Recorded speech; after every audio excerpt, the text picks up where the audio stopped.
Jagoan kita, Dan Wusung, berhasil menaklukkan dunia persilatan, yang juga dikenal sebagai Jiang Hu. Dia dapat julukan Raja Tinju karena pas berantem, dia cuma pakai tangannya doang, dan nggak ada yang bisa ngalahin. Suatu hari, dia disergap sama segerombolan preman dari kelompok iblis. Dia berhasil habisin banyak dari mereka, kecuali 2 orang. 2 orang ini lumayan kuat dan nggak segan-segan ngebunuh teman mereka sendiri demi mencapai tujuan. Kekejaman dan simbol di senjata mereka akhirnya bikin Wuzong tahu siapa mereka. Wuzong langsung lari ke arah salah satu dari mereka, bilang mau habisin dia dalam 10 pukulan. Tapi, setiap pukulannya meleset dari titik vital karena dia ditahan sama teman lawannya pakai benang-benang tipis di seluruh tubuhnya. Pas dia mukul 9 kali, si dalang boneka ngencengin benangnya, nahan Wuzong di tempat, sementara lawannya yang satu lagi nusuk badannya pakai pedang. Bahkan sebelum napas terakhirnya, dia masih sempat mukul musuhnya buat yang ke-10 kalinya di rahang. Dengan itu, hidupnya sebagai Dan Wusung berakhir dengan harapan bisa mukul musuhnya sekali lagi. Sebelum meninggal, dia tiba-tiba bangun di rumah aman Juhwa sebagai Li Jinyon, anak tertua dari kelompok saudagar Yunha. Pas bangun, dia ngecek badannya, nyari luka, dan kaget karena nggak ada sama sekali. Tapi pas dia lihat wajah barunya di cermin, awalnya dia kira ada orang yang iseng masangin topeng ke mukanya, terus dia mikir, nggak mungkin. Setelah para pelayan pergi buat manggil dokter, dia memutuskan buat cari tahu situasi barunya dan mulai ngeliat-lihat sekeliling. Pas jalan, dia sadar kalau tubuh barunya ini rapuh banget, bahkan buat gerak aja susah banget. Akhirnya, dia nemuin sebuah jurnal berjudul Kelompok Saudagar Yunha, yang ternyata adalah kelompok saudagar besar dan terkenal di Gunung Juhua. Setelah baca jurnal itu, dia sadar kalau dia ada di dalam tubuh Li Jinyon yang kayaknya berandal banget. Dilihat dari surat-surat yang isinya tentang cewek dan judi. Setelah diselidiki, dia nyimpulin kemungkinan kalau dia udah bereinkarnasi jadi Li Jinyon. After saat itu, dokternya yang bernama Gongsun masuk sambil senyum kayak rubah licik dan tiba-tiba mau ngecek nadinya, tapi Jinyon langsung narik tangannya. Dia ngeyakinin dokter itu kalau dia baik-baik aja. Terus, si dokter licik itu nawarin dia sup naga dan phoenix, katanya sih buat obat kuat. Tapi sebenarnya sup itu racun buat orang yang lagi sakit kayak Jinyon. Bukan yang ngejawab, Jinyon malah tiba-tiba pengen tahu, udah berapa tahun berlalu sejak dia meninggal sebagai Dan Wusong. Ternyata, baru sebentar. Itu artinya musuh-musuhnya masih hidup. Mikirin dokternya yang sekarang dan musuh-musuh lamanya, dia jadi bertekad buat bunuh mereka semua sekarang karena dia dapat kesempatan hidup lagi. Hari-hari berlalu sejak Dan Wusong bereinkarnasi jadi Li Jinyon pagi itu, para pelayannya nyiapin sarapan dengan semangat banget, karena mereka tahu akhirnya dia bakal makan makanan yang bener mulai hari ini. Sampai sekarang, dia cuma makan bubur doang demi kesehatannya. Salah satu pelayan nyuruh yang lain cepetan, soalnya Jinyon bisa balik dari jalan-jalan kapan aja. Omongannya kepotong pas pintu kebuka dan Jinyon masuk. Dia ngecek sarapannya dan bilang ke mereka buat bikin yang simple aja mulai sekarang, kayak gini aja cukup. Pas dia jalan ke kamarnya, salah satu pelayan sadar badannya udah lebih bagus, dan bilang kalau dia kelihatan lebih sehat. Pelayan yang lain langsung setuju. Gak lama, Jinyon mulai sarapan, si ular licik Gongsan datang. Biar moodnya nggak rusak, Jinyon dengan malas ngebolehin dia masuk. Gongsun langsung sadar kalau dia lagi dicuekin, tapi tetap pasang senyum lebar sambil nyapa. Sementara itu, Jinyon natap dia dengan curiga, tahu banget kalau orang ini pasti ada maunya, kalau lagi baik-baikin dia. Senyum licik muncul di bibir Jinyon, dia udah punya rencana buat bikin Gongsun ngakuin kejahatannya. Buat itu, dia pura-pura nanya santai kenapa Gongsun datang. Gongsun langsung mulai drama kayak biasanya. Bilang kalau dia kesepian, makanya datang nemuin Jinyon. Terus, tiba-tiba dia komen kalau muka Jinyon kelihatan beda, seolah-olah ngeremehin semua usaha Jinyon buat sembuh. Ini bikin Jinyon jadi perhatian, dan dia nyeletuk kalau usaha Gongsun itu pasti maksudnya buat ngebujuk dia minum sup naga phoenix. Gongsun kaget banget dia tahu soal sup itu, jadi dia buru-buru ngejelasin kalau sup naga phoenix itu cuma tonik biar sehat.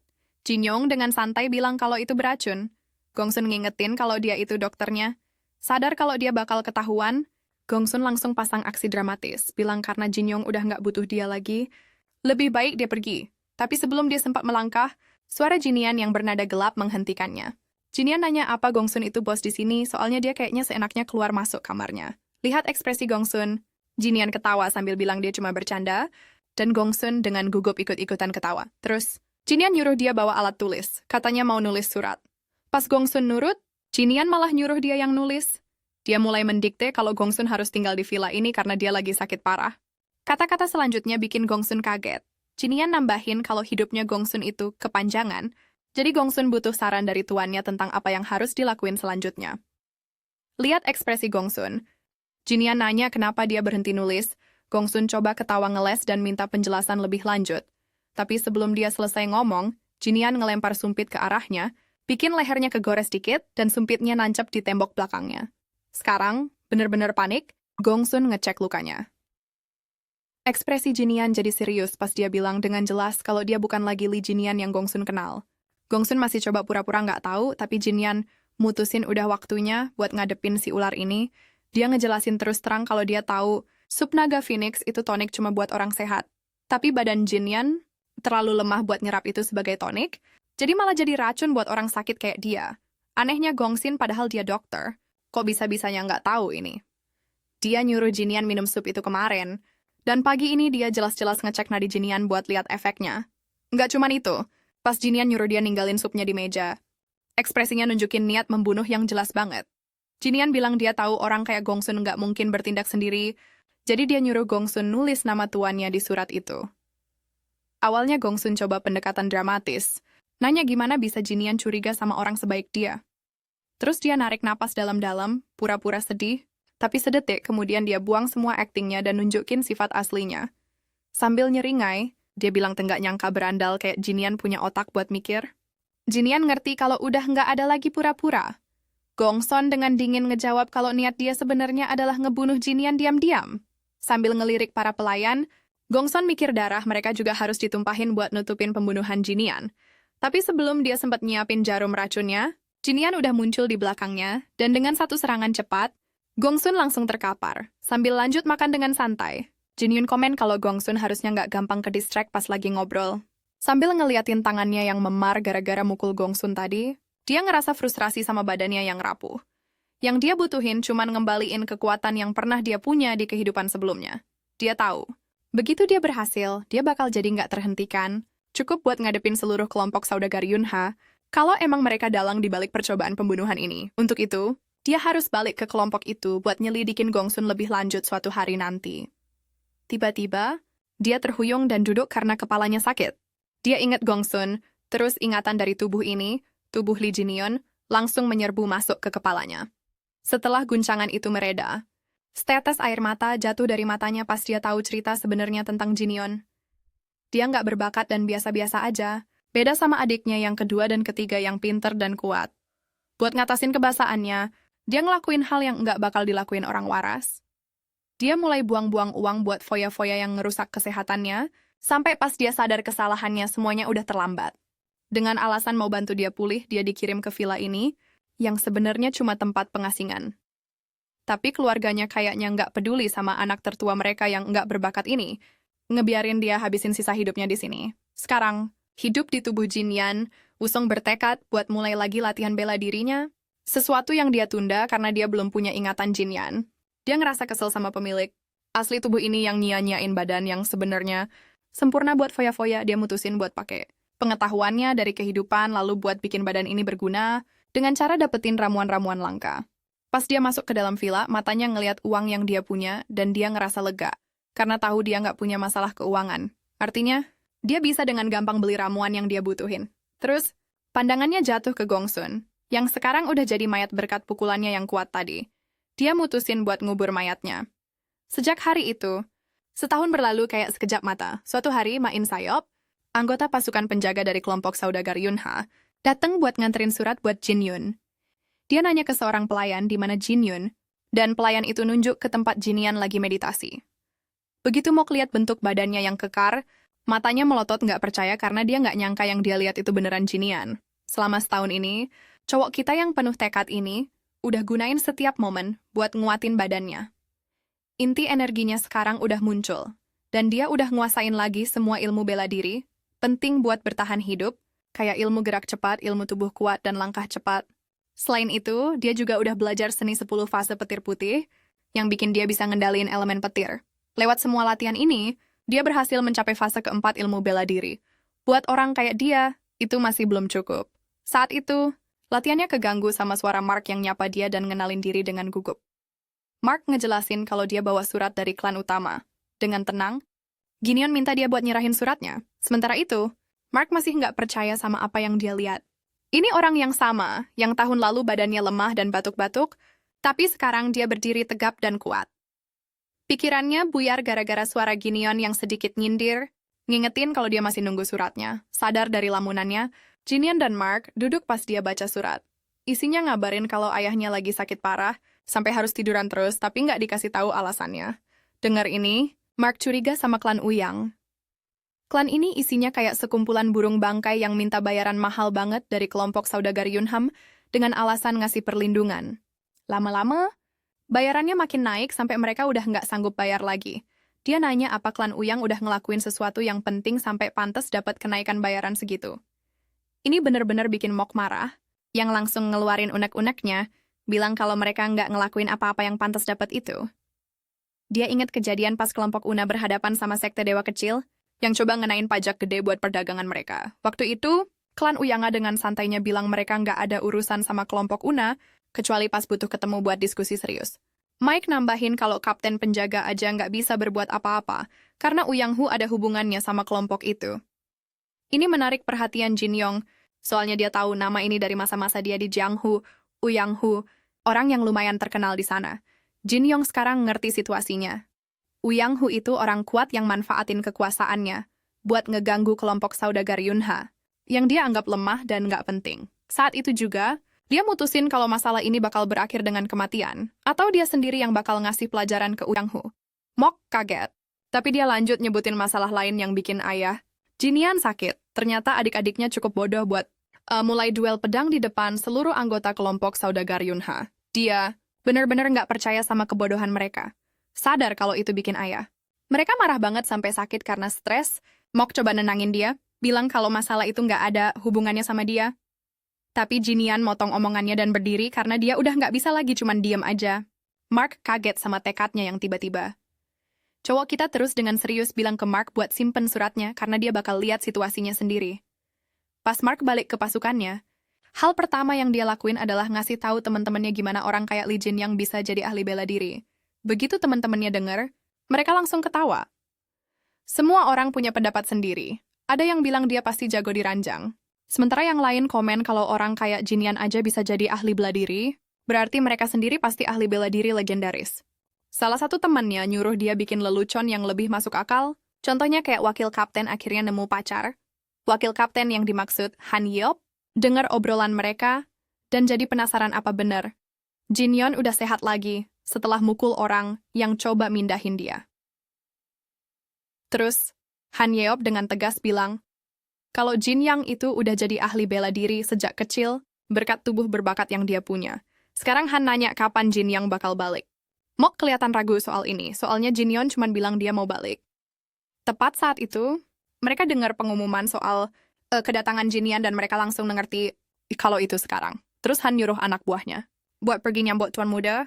Mereka nggak seneng denger itu. Jadi, Han dengan tegas ngingetin kalau Jin Yon itu tuan mereka, apapun yang terjadi. Sementara itu, Wosong, ngelihat kemewahan istana kelompok saudagar Una untuk pertama kalinya, bener-bener kaget sama betapa kayanya tempat itu. Di kehidupan sebelumnya, dia cuma dengar cerita soal kelompok ini.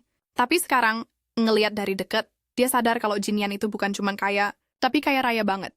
Dia nyuruh pelayan-pelayannya istirahat, karena dia mau jenguk ayahnya. Pas dia jalan, dia kaget sama suasananya yang sepi, nggak ada yang nyapa dia. Keinginannya cepat terkabul pas sejumlah besar penjaga nyapa dia dengan pedang terhunus. Terus Han nyapa dia, bilang kalau Jin Eon kelihatan beda banget. Dia juga bilang seneng lihat Jin Eon sehat.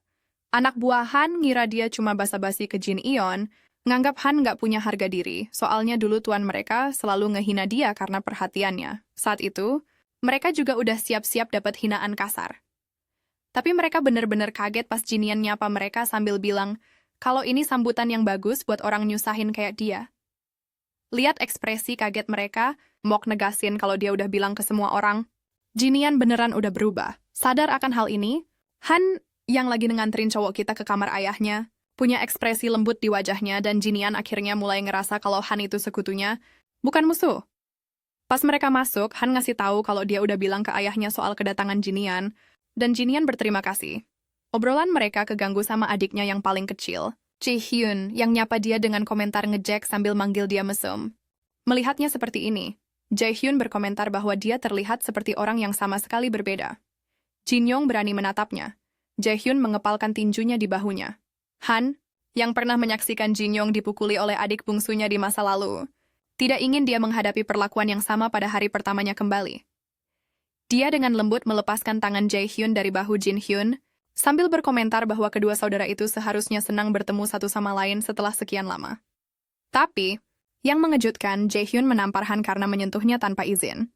Jion nggak suka kelakuannya yang nggak sopan itu dan ngingetin dia sambil nanya apa dia ngeremehin dia. Sedetik kemudian, dia bilang siap ngasih pelajaran. Sebelum Jae-hyun bisa bereaksi, cowok kita nampar dia keras banget sampai jatuh.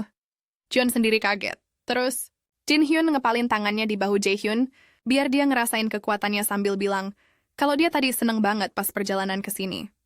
Jae-hyun teriak kesakitan, ngumpat-ngumpat ke kakaknya sambil bilang dia gila. Dengar itu, cowok kita dengan datar bilang kalau mulai sekarang Jae-hyun harus manggil dia kakak. Sementara itu, Lee Hwayan, anak kedua kelompok pedagang Yuna, melihat ada keributan di depan kamar ayahnya. Dia bertanya pada Han tentang hal itu, dan wakil kapten berkomentar bahwa ada pertengkaran antara kakak tertua dan adik bungsunya. Mendengar ini, Hwayon langsung berasumsi bahwa Jae-yeon yang mengganggu kakak tertua mereka dan bergegas masuk, khawatir dengan kondisi kakaknya yang sedang sakit. Tapi dia terkejut melihat justru Jin-yeon yang dengan tegas memperingatkan adiknya untuk diam saat mereka berada di depan kamar ayah mereka. Terus dia sadar ada kakak tengahnya di situ. Gak lama, Hwayan duduk di depan kakaknya yang paling tua, yang ngasih hukuman kejayaan buat angkat tangan lihat kakaknya. Hwayan ngerasa lega karena dia sehat, tapi Jaeyeon jelas-jelas nggak seneng sama situasinya. Jin-yeon ngeyakinin dia kalau dia udah sehat sekarang. Terus dia sadar tangan Hwayon memar, dan nanya apa itu gara-gara Jaeyeon. Hwayon coba ngeles tapi cowok kita dengan marah noleh ke adiknya yang paling kecil dan nampar dia keras karena udah berani mukul kakaknya. Jaeyeon yang malang nggak punya pilihan selain nurut kalau nggak mau dipukulin lagi. Aku nggak percaya dia itu Jin-yun yang lemah, yang dulu suka mijitin pundak adiknya karena takut dipukulin lagi sama adiknya yang paling kecil. Pemandangan ini bikin Hwayon senyum gugup campur seneng, mikirin gimana sekarang Jin-yun yang ngehajar Jaeyeon, padahal dulu kebalikannya. Terus Jin-yeon juga duduk. Hwayon penasaran sama perubahan kepribadian dan badannya, tapi bukan yang ngejawab, dia malah bilang kalau mata Hwayon bagus pas ngeliat gulungan-gulungan di depannya. Sambil ngebuka salah satunya, dia nanya apa isinya. Hwayon ngejelasin kalau gulungan itu isinya daftar karyawan yang bakal nemenin dia ke ruang rapat besok. Terus dia ngecek daftar karyawan dan sadar ada nama Gongsun. Ini tujuan utamanya. Nyari tahu soal karyawan manapun. Setelah ngecek daftar, dia langsung tahu apa yang pengen dia tahu. Kalau Gongsun bareng banyak karyawan lain, direkomendasiin sama Uyang Hu. Terus dia dengan serius noleh ke adik-adiknya dan nanya dengan nada gelap apa mereka berdua atau salah satu dari mereka kerja buat Uyang Hu. Kedua adiknya langsung ngebantah keras. Mereka bilang nggak mungkin nyerahin kelompok dagang mereka ke klan itu. Dia senyum lihat dia nggak perlu nyingkirin adik-adiknya karena mereka jujur. Udah ngambil keputusan. Dia bangun dan nanya apa semua petinggi bakal datang ke rapat. Adiknya yang pintar ngejawab iya. Dengar itu, dia ngumumin keputusannya buat ikut rapat juga. Sebelum mereka sempat protes, dia udah ninggalin ruangan, nggak peduli sama keberatan mereka. Mereka benar-benar kaget lihat perubahan kepribadian kakaknya yang tiba-tiba. Saat itu, Jae-hyun juga pengen pergi ke Gunung Juhwa. Sementara itu, Jin-hyun berdiri di depan kamar ayahnya dan masuk setelah dapat izin. Ayahnya, pemimpin kelompok saudagar Seongmin, langsung sadar ada dia. Dia nanya soal keributan di luar, tapi Jin-yong cuma ngeles sambil duduk. Dia nyebutin kalau dia dengar gosip ayahnya lagi stres. Ayahnya ngeiyain sambil nambahin kalau dia emang selalu stres, tapi sekarang badannya yang udah tua nggak cukup kuat buat nahan. Terus ayahnya ngangkat tangan buat nyentuh muka anaknya, ngerasain betapa sehat dan berbedanya dia sekarang. Dia nanya apa dia beneran Jin-yeon. Pas ayahnya nunjukin rasa senengnya lihat dia baik-baik aja, dan nyentuh dia dengan lembut, ada sesuatu yang bergejolak di dalam dirinya. Sebagai Wusung, dia nggak pernah ngerasain punya orang tua, tapi dia tahu gimana rasanya punya ayah. Dia ingat ayahnya sebagai orang yang kuat dan tegap. Sekarang, sambil megang tangan ayahnya, dia sadar betapa rapuhnya orang yang jadi sasarannya ini. Mendengar itu, dia menenangkannya, mengatakan bahwa dia akan menyingkirkan semua yang telah membawanya ke kondisi ini. Ayahnya tidak percaya, tetapi dia menekankan bahwa Seungmin tidak perlu khawatir tentang apapun, karena dialah yang akan menanganinya. Melihat ekspresi tekadnya, bahkan ayahnya pun mulai berkeringat. Keesokan harinya semua orang berkumpul di ruang konferensi Eunha Merchant Group. di mana Huayan sedang memberikan pengarahan kepada semua orang. Yang Hu juga hadir di sana. Bawahannya yang bertanya-tanya tentang dia, segera menyadari kehadiran Jinian. Yang berasumsi bahwa Jinian datang ke sini untuk memperkuat posisinya di grup. Sementara itu, setelah Huayan selesai memberikan pengarahan, dia bertanya apakah ada yang keberatan sebelum dia melanjutkan. Hu mengangkat tangannya, mengatakan bahwa dia memiliki permintaan. Dia menyarankan seseorang yang bisa menjadi penjaga Jinyon, karena saat ini dia tidak memilikinya. Mendengar itu, keributan terjadi di dalam Yunha Merchant Group atas gangguan ini, karena sudah ada banyak karyawan yang direkomendasikan oleh Hu. Tapi orang yang coba ngomong menentangnya diancam sama Hu, yang bikin dia langsung diem. Terus, Hu nanya apa ada yang keberatan sama sarannya. Semua orang diem, terlalu takut buat ngomong. Tepat pas dia mau lanjut, cowok kita angkat tangan buat ngingetin kalau dia sebenarnya keberatan. Terus dia dengan serius ngasih saran sendiri buat mecat pemimpin penjaga skuad. Hu, anggota kelompok pedagang Yunha jadi khawatir denger ini. Sementara klan Uyang ketawa, ngira dia pasti bercanda. Soalnya Hu dianggap penting buat keamanan kelompok pedagang. Tapi Hu sombong. Dia bilang ke cowok kita kalau dia udah sakit lama banget, jadi dia nggak tahu kalau dia nggak punya hak buat mecat Hu. Sedetik kemudian, Jin Yongdeng ngelakuin hal yang nggak disangka-sangka. Dia nonjok tanah keras banget sampai gedungnya hampir goyang. Terus, dengan muka datar, dia ngingetin si ular ini. Meskipun pengaruh Uyong gede, dia lupa kalau Janyan itu bos sebenarnya dari kelompok saudagar Yunha. Beberapa waktu lalu, dia udah ngasih tahu Huayan soal rencananya buat mecat Hu. Tapi, Huayan ngerasa itu bukan ide bagus karena klan yang lebih kuat dari mereka. Bukannya ngejawab langsung, dia malah nanya, kalau ada yang ngeremehin ahli bela diri Jongho, bukannya mereka bakal dimakan hidup-hidup gara-gara asumsi sombong mereka? Terus dia nunjukin betapa banyak karyawan di sekitar mereka yang dari klan Uyang, bikin rasanya kayak kelompok dagang Yunha ditelan bulet-bulet sama mereka, adiknya yang pinter. Sadar akan hal ini, ngerti apa yang coba dia bilang. Terus Jinyon ngeyakinin dia kalau dia nggak perlu khawatir karena dia yang bakal ngatasin sekarang. Ngeliat kakaknya, Huayon ngerti, sambil senyum gugup, gimana persisnya kakaknya berencana ngatasin ini. Lihat ini, klan Uyang langsung ngeluarin pedang mereka dengan cara yang ngancam, nuntut dia buat ngejelasin. Hans marah banget sama kelancangan mereka ngeluarin pedang ke tuan mereka. Dia maju ke depan Jinyan buat ngelindungin dia, tapi dengan ekspresi tenang. Cowok kita nyeletuk betapa kurang ajarnya klan Uyang ngangkat pedang ke majikan mereka. Dia ngancem mereka dengan nada gelap, ngingetin kalau mereka pasti pengen mati. Terus tiba-tiba dia ganti topik pembicaraan, bilang dia bakal ngasih kompensasi ke Yang Ho karena dia ngerasa, kasian Yu. Yang Ho bingung denger ini. Jin Yang ngejelasin kalau dia udah ngerusak rencana pensiun Yang Ho yang sempurna. Terus dia ngejelasin apa yang sebenarnya direncanain Yang Ho. Pertama dia bakal nyingkirin Jin Yang lewat Gangsen. Terus, karena dia udah bikin dua adik Jin yang saling bentrok, itu nguntungin yang karena ayah mereka jadi sakit gara-gara konflik ini. Akhirnya, yang perlu yang lakuin cuma manipulasi salah satu adiknya dan gunain dia sebagai boneka buat nguasain penuh kelompok dagang Unha. Dengar itu, yang ketawa, bilang Jin Yong cuma ngarang cerita. Tapi Jin Yong lanjut dengan muka datar kalau rencana Yang mulai berantakan pas dia sendiri yang ngebunuh pembunuh bayaran Yang. Si Gongsun mata Hu melotot dengar pengakuan itu. Dia nggak percaya sama apa yang baru aja dia dengar. Cowok kita nambahin kalau dia ngebunuh pembunuh bayaran malang itu dengan satu pukulan, ngasih dia kematian yang gampang.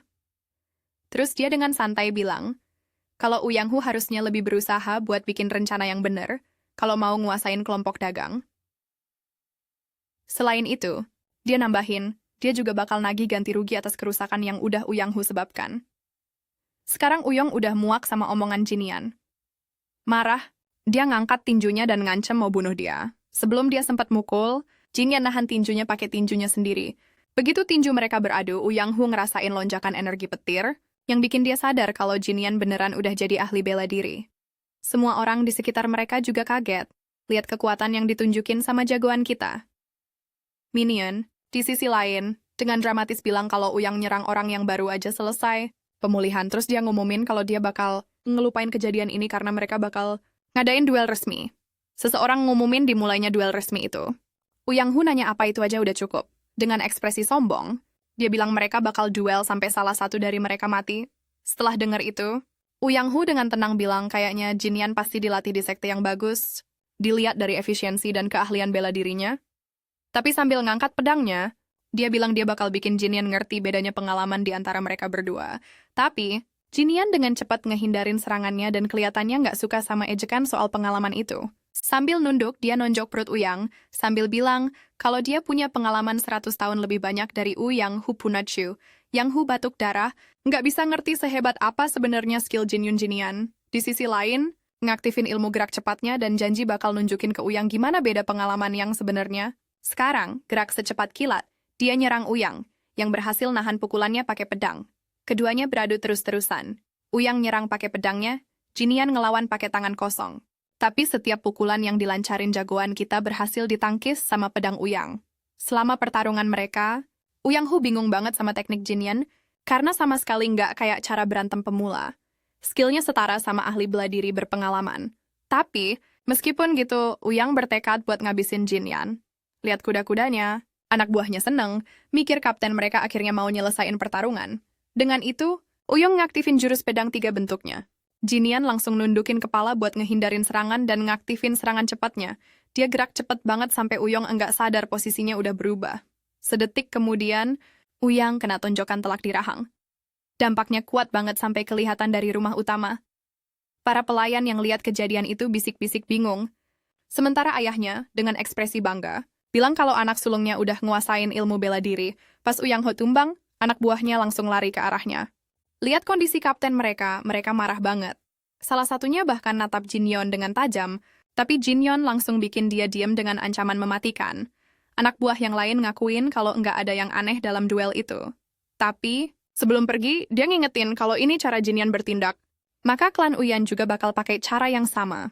Buat balas dendam ke kelompok saudagar Yunha, sesuatu yang dia klaim bakal mustahil mereka hindari. Tapi Jin Hyun nggak peduli sama dendam remeh kayak gitu, karena dia udah biasa ngadepinnya. Dia bakal bales apapun yang mereka kasih, entah itu dendam atau kebaikan. Selain itu, dia mengaku bertanggung jawab penuh atas insiden itu.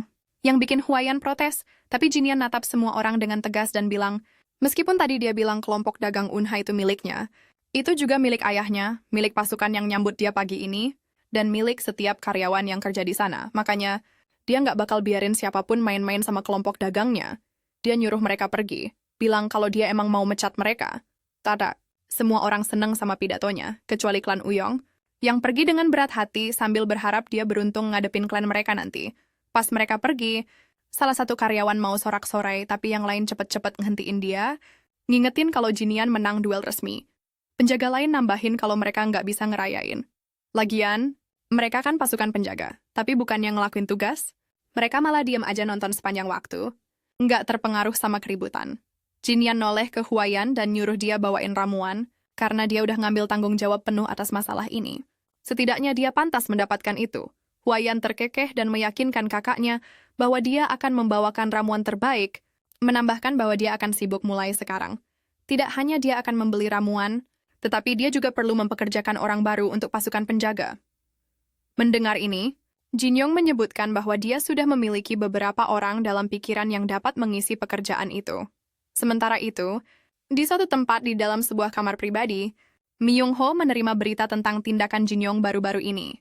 Bawahannya mengkonfirmasi bahwa berita itu memang benar.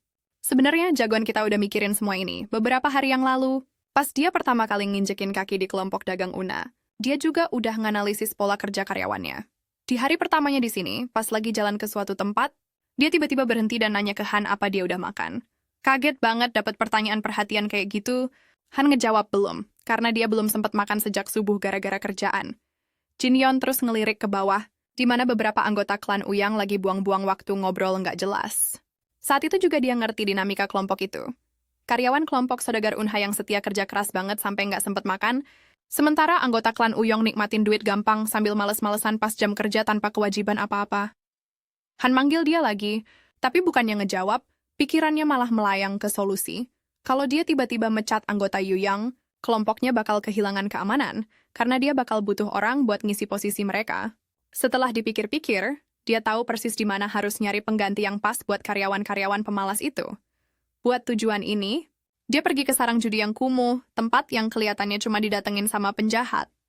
Begitu dia masuk, dia langsung jadi pusat perhatian beberapa orang. Ada yang nunjuk dia, bilang dia orang gampangan. Mereka kaget lihat dia setelah sekian lama. Bahkan ada yang ngira dia udah mati bertahun-tahun. Yakin dia datang buat judi. Mereka siap-siap nonton dia ngabisin hartanya. Pas dia masuk ke aula utama, penjaga di sana nyambut dia dengan semangat, ngira dia bakal ngabisin banyak uang. Tapi Jin Yon yang ini bukan orang yang mereka ingat. Dengan hinaan halus tapi tajam, dia ngingetin penjaga itu buat nggak nyentuh dia, bikin orang itu jadi ngambek. Terus tanpa basa-basi lagi, Jin Yon nyuruh dia buka pintu. Di dalam, Chul Myung-ho yang dikenal sebagai si rubah beracun, ngelirik teman lamanya dan komen kalau kesehatannya yang membaik pasti hasil dari pemulihan yang lama. Teman-temannya, Yuk Jinbo dan Yuk Myung-ho, juga nyapa dia Myung-ho sambil nyeringai, ngingetin mereka buat senggaknya nanyain kabar Jinian, soalnya dia udah sakit lama banget. Dengar itu, Yuk bersaudara minta maaf, sementara Myung-ho dengan ngejek bilang kalau Jinian itu temennya. Jinian mencibir dengar yang namanya persahabatan ini. Di luar, kelihatannya mereka teman masa kecil, tapi sebenarnya Myung-ho selalu gunain persahabatan palsu ini buat ngeganggu dia dan morotin uangnya, manfaatin kelemahannya. Dengan ekspresi serius, dia bertanya-tanya apakah generasi baru telah muncul dengan definisi persahabatan yang sama sekali berbeda dan menyimpang. Tidak menyadari pikiran Jin yang sebenarnya, Myung-ho dengan bersemangat mendesaknya untuk mulai berjudi, mengklaim sudah terlalu lama. Sebenarnya, Myung-ho gatal untuk menipunya dengan sejumlah besar uang, yakin bahwa tidak ada orang lain yang cukup bodoh untuk jatuh ke dalam perangkapnya. Berpura-pura ramah, Myung-ho bersikeras dia akan mentraktirnya untuk menghormati kepulangannya. Pas dia nggak langsung ngasih jawaban, Yang-ho jadi kesel dan maksa dia ngomong sesuatu. Jin Yang dengan tenang ngejawab kalau dia lagi mikir. Pas temennya yang kayak burung bangkai ini nanya lagi apa yang dia pikirin, Jin Yang bukan yang ngejawab, malah diem aja sejenak, nimbang-nimbang pilihannya. Apa dia harus bunuh Myung-ho atau enggak? Buat dia, Myung-ho itu cuma bajingan nggak guna yang nggak pengen dia pertahanin. Yang berharga di sini cuma Yuk bersaudara yang, meskipun hidup jadi preman, sebenarnya punya skill yang bisa digunain. Skill mereka sia-sia di bawah orang kayak Myung-ho. Dengan keputusan itu di benaknya, Jin Yong berdiri, dan dengan tenang bilang ke Myung-ho buat nyerahin kunci brankas. Myung-ho kedip-kedip kaget, nanya kenapa Jin Yong tiba-tiba butuh uang. Jin Yong ngejawab dengan santai, ngeyakinin dia kalau ini cuma penarikan tunai sekali aja. Tapi dia nambahin, bunga yang Myung-ho utang ke dia buat ribuan yang dia paksa invest di sarang judi ini, ditambah kompensasi medis buat waktu-waktu Myung-ho nyuruh orang mukulin dia, totalnya jadi sekitar 100. Yang, itu harusnya cukup. Myung-ho ketawa ngakak, ngejek dia dan nanya apa dia belajar matematika pas lagi pergi. Dengan sombongnya, dia nunjukin kalau brankas itu nggak cuman berisi uang yang Jin Yeon minta, isinya juga penuh emas, perak, dan perhiasan. Tapi dia bilang Jin Yong itu bodoh, kalau mikir dia bakal dapat semua itu. Paling-paling, tawarannya, dia bisa minjemin uang kalau Jin Yeon lagi butuh banget, tapi kunci brankas nggak mungkin. Kekecewaan Myung-ho makin menjadi pas dia ingat waktu cowok kita ngeluh sakit, tapi sekarang berdiri di sini sehat dan berani-beraninya minta kunci brankas sambil cuekin dia terang-terangan. Dia dengan dingin bilang ke Jin Yong buat sadar, ngingetin dia siapa sebenarnya yang berdiri di depannya. Pas Jin Yang masih nggak peduli buat ngejawab, Myung-ho maju deketin mukanya, hampir nyentuh, dan nanya apa dia pengen mati di tangannya. Lagi-lagi, nggak ada jawaban. Akhirnya, nyerah sama omongan, Myung-ho bentak anak buahnya buat ngehajar Jin Yang sampai babak belur. Salah satu dari Yak bersaudara megang dia dari belakang, siap-siap buat ngebenturin kepalanya ke meja, tapi ekspresi Jinian jadi gelap. Ini, dia sadar, adalah cara baiknya. Sedetik kemudian, dia ngelempar salah satu saudara Yak lurus ke tembok, yang satunya maju, Jinian minggir pakai meja sebagai tumpuan dan dalam sekejap matanya patah. Saudara itu langsung jatuh, Jinian noleh lagi, kaget lihat saudara-saudara Yak bangkit lagi. Meskipun tulang mereka patah, mata mereka sama sekali nggak ada rasa takut. Pemandangan itu malah bikin dia semangat, karena dia jadi pengen ngadepin mereka berdua. Kedua saudara itu nyerang dia barengan, tapi dalam hitungan detik Jinian ngilang dari pandangan mereka. Dalam sekejap mata dia udah ada di belakang mereka, geraknya cepat banget. Dia megang kepala mereka berdua dan ngebenturin satu sama lain, sambil ngingetin dengan dingin kalau dia nggak bakal ngingetin mereka lagi.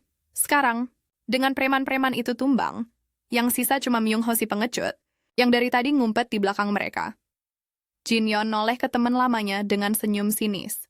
Minho, coba nutupin rasa takutnya. Dengan gugup ngomong ke Jin Yeon dengan nada ramah. Nyaranin dia harusnya cerita ke teman-temannya kalau dia belajar bela diri, sambil tetap nyembunyiin satu tangannya di belakang. Dia menatapnya dengan curiga, mempertanyakan alasannya, tetapi menanggapi dengan sikap tenangnya yang biasa. Ketika Jin Yeon melangkah ke arahnya, ketakutan Yang Ho memuncak dan dia mengungkapkan pisaunya, memperingatkannya untuk tidak mendekat. Dia mencoba mengingatkan dirinya sendiri bahwa tidak ada yang perlu ditakuti, karena itu hanya jinian. Dengan tekad, Myung-ho bergegas maju, berencana untuk mengakhiri pertarungan dalam satu serangan. Dia menyeringai dari balik meja, berpikir itu akan melindunginya, tetapi Jin-young menendang meja ke samping dan pada saat berikutnya, satu pukulan darinya menghancurkannya berkeping-keping. Yang tersisa hanyalah Myung-ho yang tertegun dan tak bisa berkata-kata, yang kepalanya dia cengkeram. Mereka tersenyum dan dengan tenang mengatakan bahwa serangan balasan kali ini menang. Saat berikutnya, Myung-ho menjerit kesakitan saat Jin-yeon mengalirkan energi petir ke seluruh tubuhnya di luar. Seorang penjaga bergumam bahwa seseorang akan mati hari ini. Setelah ledakan yang mengejutkan itu, Myung-ho ambruk ke lantai basah kuyup oleh keringat Jin-yeon, tanpa terpengaruh, menyuruhnya untuk mengendalikan diri dengan susah payah. Myung-ho ngangkat kepalanya, matanya penuh rasa malu. Pas dia mikir apa yang udah dilakuin Jin-yeon selama pemulihannya, kepikiran jangan-jangan Jin-hyun latihan selama ini cuman buat balas dendam ke dia. Dia coba bela diri, mikir dia nggak sejahat itu ke Jin-hyun, tapi pas ingat kelakuannya dulu, kesimpulannya jadi nggak terhindarkan. Ini pembalasan. Sambil senyum gugup, Myung-ho bilang kejagoan kita buat minta apa aja kecuali kunci brankas. Itu bikin Jin-hyun berhenti sejenak. Ini persis yang pengen dia dengar. Myung-ho cepet-cepet ngingetin dia kalau meskipun kelakuannya jelek, mereka udah temenan dari kecil dan dia dengan terpaksa pura-pura setuju. Dengar ini, muka Myung-ho jadi cerah dan dia langsung meluk Jinian yang kelihatan kesel banget, ngeyakinin dia kalau enggak bakal ada lagi pukulan atau gangguan mulai sekarang. Jinian nggak percaya. Dia dorong Myung-ho sambil meringis dan bilang, kata-kata manisnya bikin dia mual. Meskipun kesel, Myung-ho terus ngomong maksa kalau mereka bukan cuma teman. Pas dia lagi ngangkat status Jinian jadi saudara, dia langsung noleh ke anak buahnya dan nyuruh mereka nyapa kakak mereka. Keduanya nurut tanpa nanya, kelihatan agak bingung. Tapi di dalam hati, Myung-ho nyeringai, mikir gimana Jin-young itu orang yang dulu hidup di bawah kakinya dan ngikutin dia kayak anak anjing. Begitu dapat kesempatan, dia berencana buat ngambil penjaganya dan lari. Dia yakin bisa ngatasin masalah lain nanti. Di sisi lain, Jin-young ngomong langsung ke si kembar, bilang ke mereka kalau dia manggil seseorang saudara, ikatan itu bakal bertahan seumur hidup. Yak bersaudara ngelirik Myung-ho buat minta persetujuan dan Myung-ho nyuruh mereka sumpah sambil bilang kalau mereka sekarang udah jadi saudara angkat.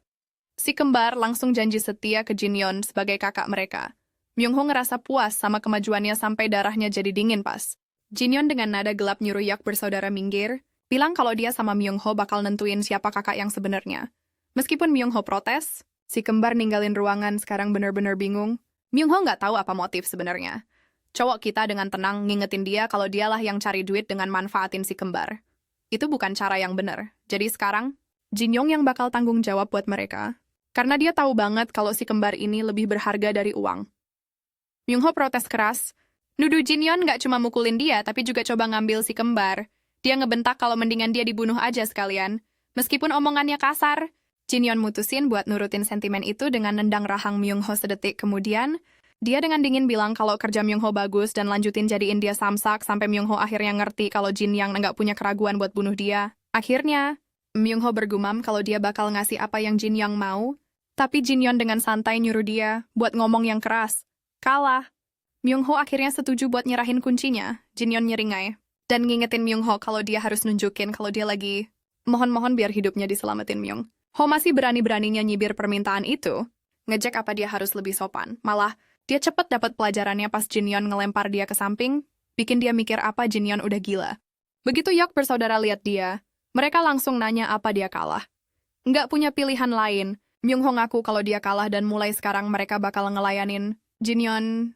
Rasa malu yang luar biasa bikin Myung-ho pengen nangis. Untuk sesaat dia mikir kayak manusia normal dan mutusin buat ngebiarin si kembar pergi biar mereka bisa punya hidup yang lebih baik sama kelompok dagang Eun.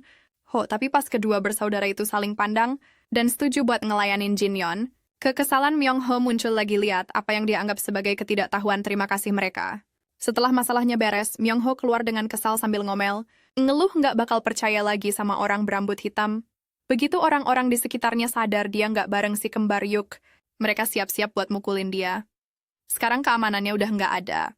Lihat muka-muka musuh di sekelilingnya, kesombongan Myung-ho muncul lagi kalau dia masih si rubah beracun, dan dia ngingetin mereka dengan teriakan keras. Dia bahkan berani nantangin mereka buat maju.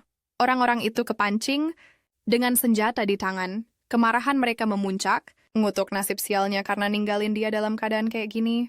Myung-ho siap-siap buat yang terburuk, tapi sebelum ada yang nyampe ke dia, Jin-yeon maju buat belain dia. Jin-yeon nyeletuk gimana. Burung-burung bangkai ini nggak berani deketin Myung-ho pas dia masih kuat. Tapi sekarang mereka siap-siap buat nerekam dia pas dia lagi lemah. Dia nyuruh mereka datengin Myung-ho, cuma kalau dia udah cukup kuat buat ngelawan balik. Terus dia nyuruh Yak bersaudara buat ngumpulin semua barang berharga pas mereka jalan buat ngelaksanain perintahnya Myung-ho terus-terusan ngumpat ke semua orang dan semua hal. Termasuk Jin-yeon. Pas mereka nyampe di depan rumahnya, Yak bersaudara makasih ke dia karena udah nyelamatin mantan tuan mereka.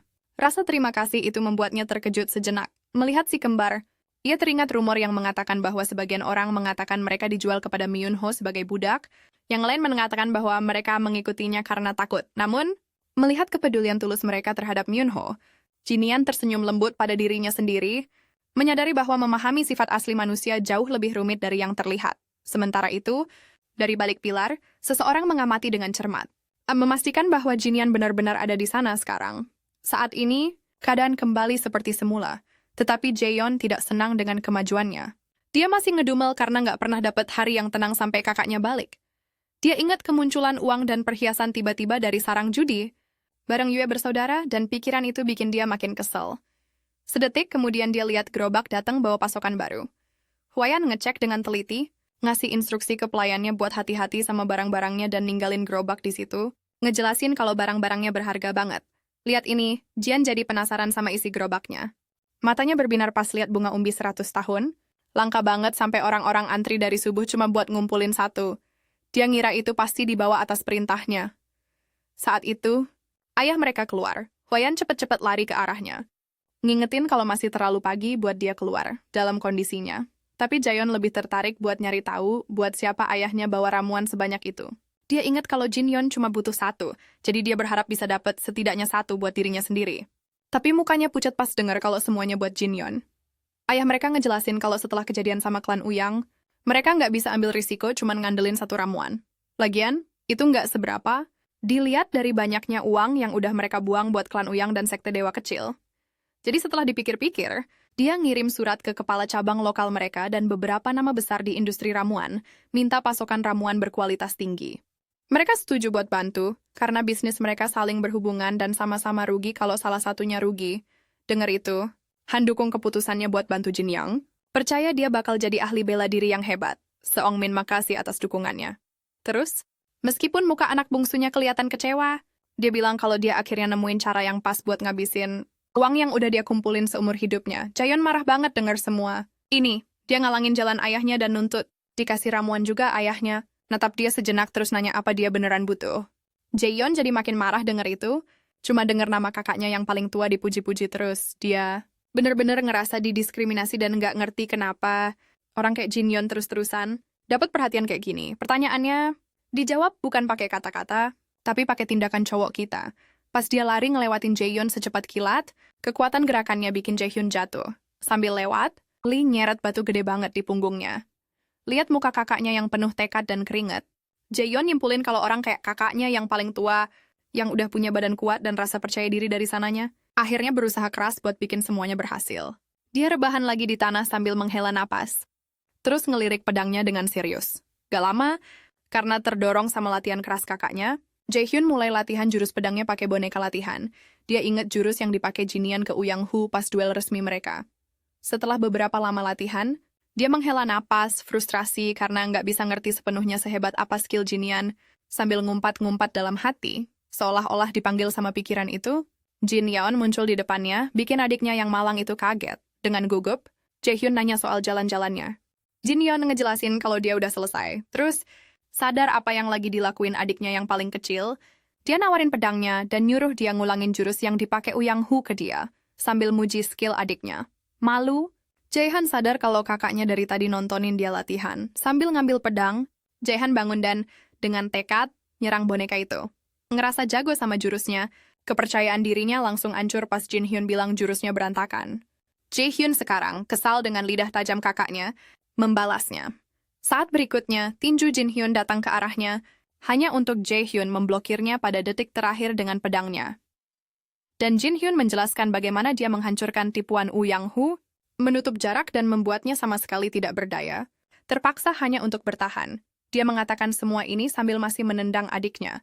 Peon mencoba berunding dengannya, menyarankan agar mereka membicarakan masalah ini alih-alih menggunakan tinju. Tapi Jinyeon, yang jelas-jelas lagi mood buat ngelatih adiknya, nggak dengerin, nggak punya pilihan lain.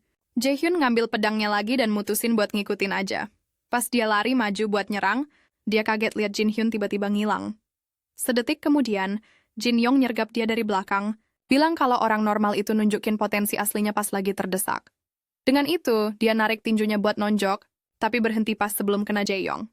Ketakutan, Jae-hyun jatuh ke tanah, jelas-jelas mikir dia bakal dibunuh. Jin-hyun ngejelasin kalau dalam ilmu pedang, nusuk itu tingkat keberhasilannya lebih rendah daripada nebas. Dia nambahin kalau Uyang-hu pakai teknik sekali bunuh, nyoba jurus pedang 3 bentuk ke dia. Teknik ini butuh kehati-hatian banget, jadi Jinian mengukur kecepatannya dengan teliti buat ngelawan. Kalau enggak, dia pasti udah habis hari itu. Sambil ngangkat pedangnya ke arah adiknya, Jinian ingat pertandingannya lawan Uyang-hu. Orang kayak Uyang pasti udah habis sebelum sempat ngeluarin pedangnya kalau dia masih punya potensi penuh dari tubuh kehidupan lalunya.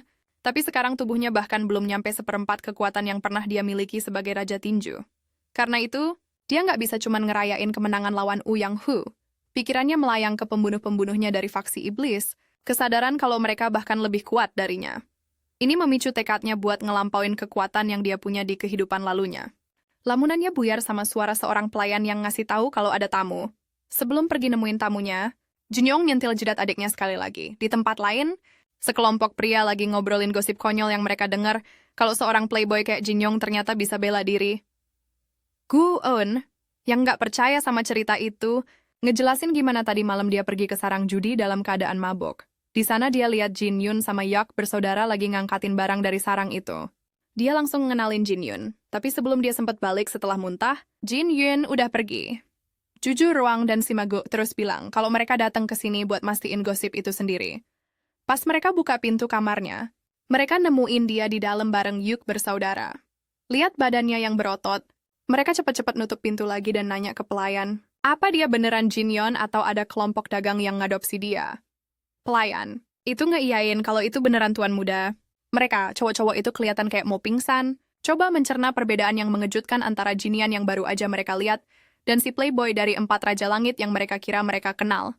Saat itu, Jinyeon buka pintu bikin mereka kaget setengah mati. Dia dengan tenang nyuruh pelayannya buat ngasih makan si kembar dan ngasih mereka makanan yang banyak, karena mereka makannya banyak. Begitu mereka pergi, dia ngalihin perhatiannya ke geng lamanya, yang jelas-jelas ketakutan sama dia. Dia nanya kenapa mereka di sana juga. Terlalu takut buat ngejelasin. Mereka cuma berdoa buat keselamatan mereka sendiri. Kimaguk Jujar, Yang Guung, dan cowok kita Jin yang ngebentuk grup yang dikenal sebagai 4 Raja Langit, yang tujuan utamanya cuma foya-foya sama cewek dan anggur. Sekarang keempat sahabat ini lagi duduk bareng, akhirnya nikmatin makanan dengan tenang.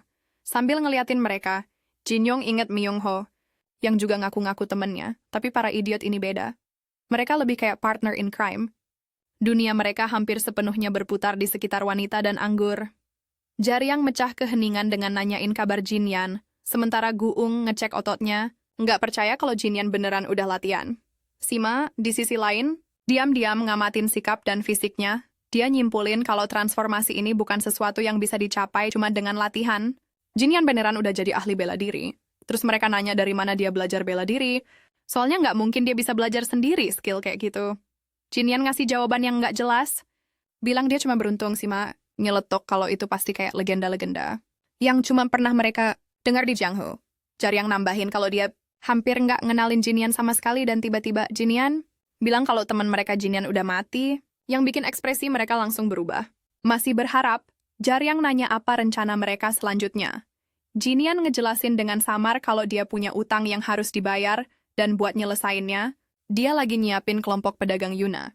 Tujuannya sekarang bukan lagi buat hidup tanpa arah, tapi buat jadi lebih kuat. Wuyun dan Jae yang bengong, bisik-bisik soal perubahan mendadak ini. Sima di sisi lain, punya ekspresi yang lebih serius. Dia ingat waktu Jinyan pergi dengan alasan pemulihan, tapi Jinyan tahu itu sebenarnya semacam pengasingan.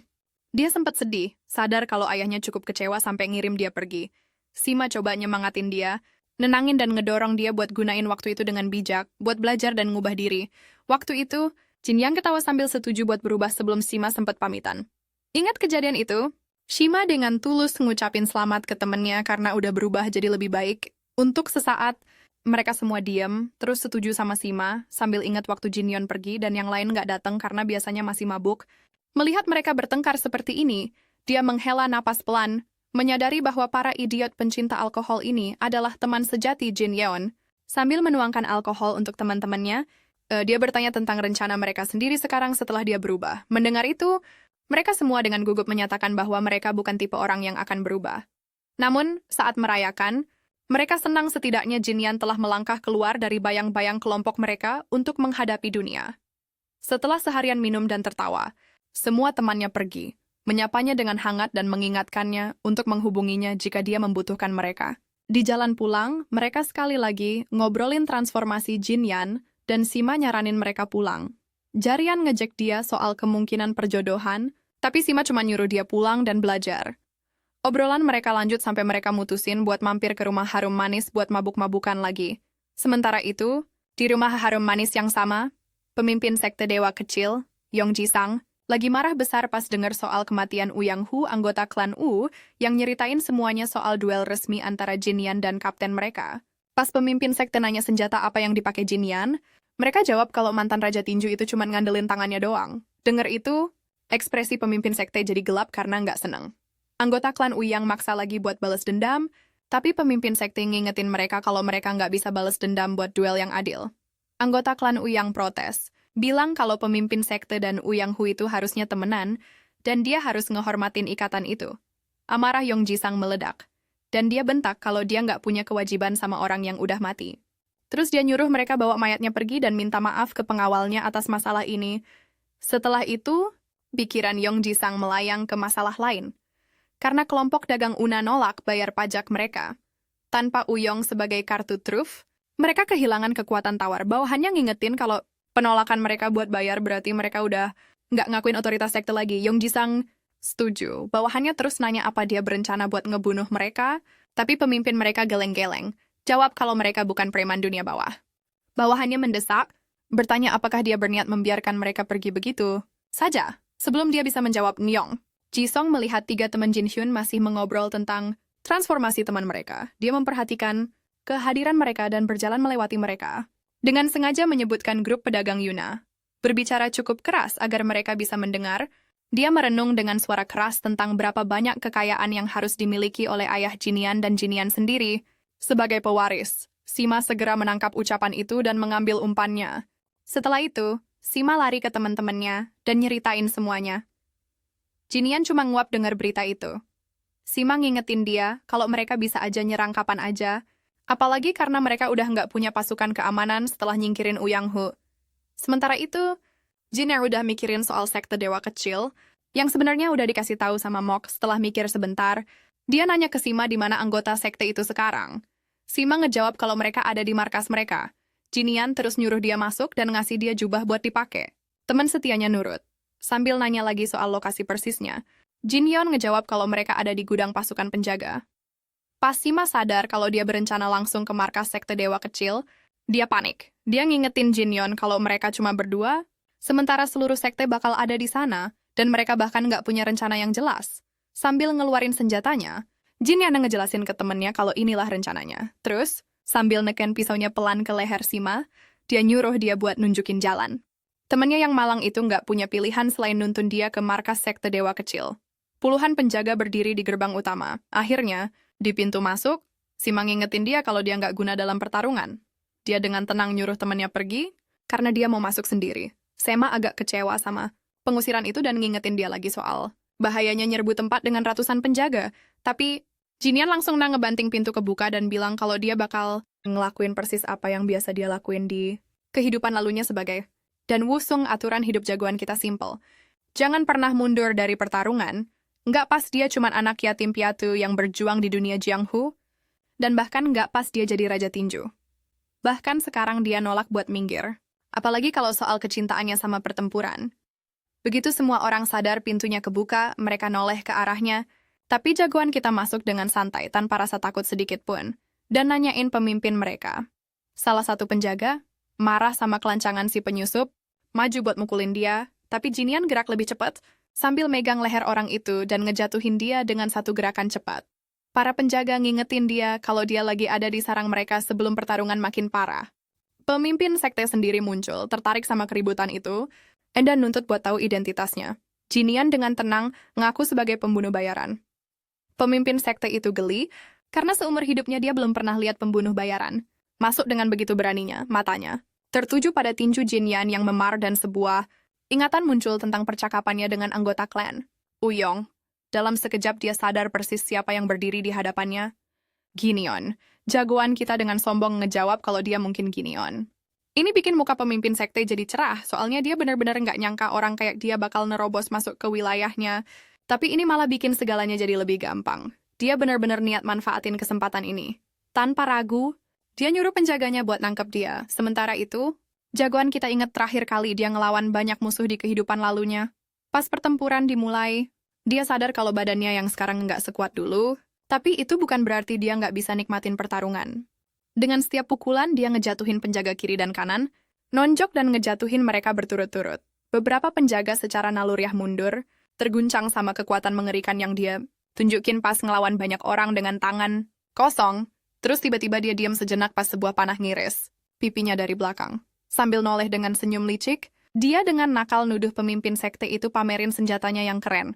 Pemimpin sekte itu ngakuin kalau pedangnya emang mahal dan jarang dia pakai, tapi buat penyusup kuat kayak gini, dia rela bikin pengecualian. Terus, atas perintah ketua sekta, para penjaga di kaki Jinian nahan dia, sementara puluhan lainnya nangkring di atap dengan busur panah siap tembak ke arahnya. Cowok kita mikir dengan sinis.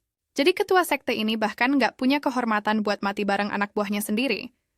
Tapi tiba-tiba, dia dengar suara Sima manggil dia, disusul sebilah pisau melayang di udara. Ginian nangkep pisau itu di udara, dan dengan satu gerakan mulus, dia nangkis semua panah yang datang. Kekuatan tangkisannya juga bikin cengkraman penjaga jadi longgar. Pemimpin sekte melotot nggak percaya sama apa yang baru aja dia saksikan. Cowok kita ngasih jempol ke teman setianya, terus balik lagi ke pertarungan. Dia ngelempar pedang itu ke arah pemimpin sekte. Ujungnya nyerempet leher orang itu. Dengan nada gelap dia bilang, kalau pemimpin sekte itu satu-satunya pengecualian buat siapa dia rela pakai pedang daripada tinjunya. Sekarang udah putus asa, pemimpin sekte nyuruh bawahannya buat bunuh dia.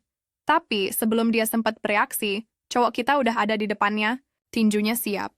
Pemimpin pengecut itu nggak ragu-ragu pakai pacarnya sendiri sebagai tameng manusia. Dengan serangan cepat dan terkendali, Jinian nonjok orang itu sambil narik ceweknya ke tempat aman. Dia menyuruhnya pergi, lalu mengalihkan pandangannya kembali ke pemimpin sekte, yang sekarang gemetar seperti binatang yang terpojok. Sama seperti lawan lain yang pernah dihadapi Jinian, pria ini menyadari bahwa dia tidak mungkin menjadi pewaris grup pedagang Yuna, hanya seorang seniman bela diri profesional yang bisa bertarung seperti ini. Untuk menyelamatkan hidupnya, pemimpin sekte menawarkan Jinian sejumlah besar uang. Sebelum pria itu sempat menyelesaikan kalimatnya, jagoan kita menghantamkan tinjunya ke arahnya, membuatnya jatuh ke tanah. Dengan nada dingin, Jinian menyatakan bahwa dia tidak membutuhkan uang dari seseorang yang lebih menghargai uang daripada nyawa manusia. Setelah ngehajar dia habis-habisan, dia ngabisin nyawa orang itu. Ekspresinya penuh jijik lihat darah sampah ini, urusan beres. Jinian pergi bareng temennya dan pacar pemimpin sekte itu. Sima nawarin buat nganterin cewek itu. Dan Jinian setuju, mereka pun pisah jalan. Pas lagi jalan, cewek itu cepet-cepet ngenalin Sima. Gugup! Dia buka topengnya sementara cewek itu bilang kalau dia sering lihat Sima di rumah harum manis. Dia makasih banget dan janji bakal traktir anggur berkualitas tinggi lain kali Sima dateng. Dia nolak tawaran itu, bilang kalau lain kali dia nggak bakal dateng ke perjodohan. Dia ngomong pelan soal transformasinya. Sambil ngelirik temennya, dia dengan tenang bilang kalau dia mau berubah, terinspirasi sama transformasi Jinian sendiri. Sementara Jinian, dia udah mikirin sarapan. Setelah seger-seger di kamarnya, Jinian duduk buat sarapan bareng Yuk bersaudara. Dia nyemangatin mereka buat makan sepuasnya. Seneng sama kebaikannya. Mereka nanya apa boleh makan 7 kali sehari, yang dia jawab dengan santai, tanpa pikir panjang. Terus mereka sadar ada luka di mukanya dan nanya soal kejadian tadi malam. Pertanyaan itu membawanya kembali ke ingatan penyergapan, yang merupakan peristiwa yang benar-benar mengguncangnya. Itu bukan hal yang akan membuatnya gelisah di kehidupan masa lalunya, tetapi sekarang itu membuatnya sadar bahwa dia harus melampaui latihan biasanya. Dia perlu terus mendorong dirinya sendiri, baik untuk mempersiapkan balas dendam terhadap faksi iblis maupun untuk terus memperkuat kelompok pedagang Una. Pada saat itu, dia diberitahu tentang menerima sebuah paket. Membukanya, dia menemukan surat dari Guung di dalam kotak. Surat itu dengan bercanda memujinya karena telah membaik, sambil menunjukkan bahwa dia hanya minum 1 gelas tadi malam. Sebenarnya, Guohong pergi untuk mengantarkan sesuatu atas permintaan ayahnya tetapi lupa, jadi sekarang dia malah mengirimkannya. Dia ngakhirin suratnya dengan ngucapin selamat tinggal ke Jin Yan, dan ngingetin dia buat jadi lebih kuat demi kelompok berandal mereka. Pas Jin Yan buka kotaknya, dia nemuin beberapa akar bunga umbi yang usianya udah ratusan tahun. Dia kaget pas sadar kalau tanaman ini mungkin umurnya udah hampir 5 abad. Artinya, tanaman ini bisa bantu dia naikin seni 10 fase petir ke fase kelima. Terus dia ngecek kantong lain yang isinya kotak. Di dalamnya dia nemuin surat dari kelompok pedagang Taiho buat ayahnya. Sebagai tanda persahabatan, dia nyimpulin kalau ayahnya pasti udah pakai koneksinya buat minta kelompok pedagang Taiho, yang merupakan salah satu yang terkaya di dataran tengah, buat nganterin barang-barang berharga ini. Pas dia buka kotaknya, matanya melotot lihat esensi azurite, yang merupakan harta karun buat para ahli bela diri. Cuma kalah sama buah anggur alami legendaris, bunga bulan, dan ginseng salju 10 tahun. Ramuan ini langka banget sampai para ahli bela diri rela bunuh-bunuhan buat dapetinnya. Pas dia hirup aromanya, dia yakin itu beneran esensi azurit karena pernah nyicipin beberapa tetes di kehidupan lalunya. Yang dia nggak ngerti adalah gimana ayahnya bisa dapetin benda ini. Terus, tanpa ragu, dia ngelempar masing-masing akar bunga fleece ke masing-masing saudara yaknya, nyuruh mereka buat jagain kamarnya sementara. Dia fokus ngedarin energinya. Dia juga nyuruh mereka buat makan akarnya. Begitu dia keluar dari kamarnya, salah satu saudara yak natap benda di tangannya dengan penasaran. Jin Yan ngejelasin kalau itu sesuatu yang bakal bikin mereka lebih kuat, tapi ngingetin mereka buat nggak ngilanginnya karena barang-barangnya berharga. Salah satu dari mereka kaget denger ini, terus dengan santai dan ngungkapin kalau ayahnya bawa banyak ramuan sejenis cuman buat dia. Jin Yan menghela napas, akhirnya ngerti kalau semuanya soal uang. Setelah makan rudi, Jin Yan duduk bersila di kamarnya, meditasi dan ngumpulin energi selama 2 jam berikutnya. Rasanya pahit, tapi dia pikir itulah yang bikin rasanya mirip banget sama bela diri itu sendiri. Sakit, tapi memuaskan gak lama. Dia ngerasain panas menjalar ke intinya dari ramuan itu, dan dia lega karena udah ngelatih wadah dari tubuh barunya ini. Tapi tiba-tiba rasa sakit yang membakar meletus di seluruh bagian tubuhnya. Dia coba nahan, tapi rasa sakitnya makin nggak tertahankan. Sambil mengertakkan gigi, dia memutuskan untuk menghadapinya secara langsung, menyalurkan energinya untuk menaklukkannya. Setelah beberapa detik yang menyiksa, dia akhirnya menghela napas lega saat rasa sakit itu mereda dan intinya mulai mendingin. Kemudian dia menggunakan seni petirnya, senyum kemenangan di wajahnya saat dia menyadari bahwa dia telah mencapai fase kelima. Melihat tubuhnya, dia memperhatikan bahwa dia berbau alkohol.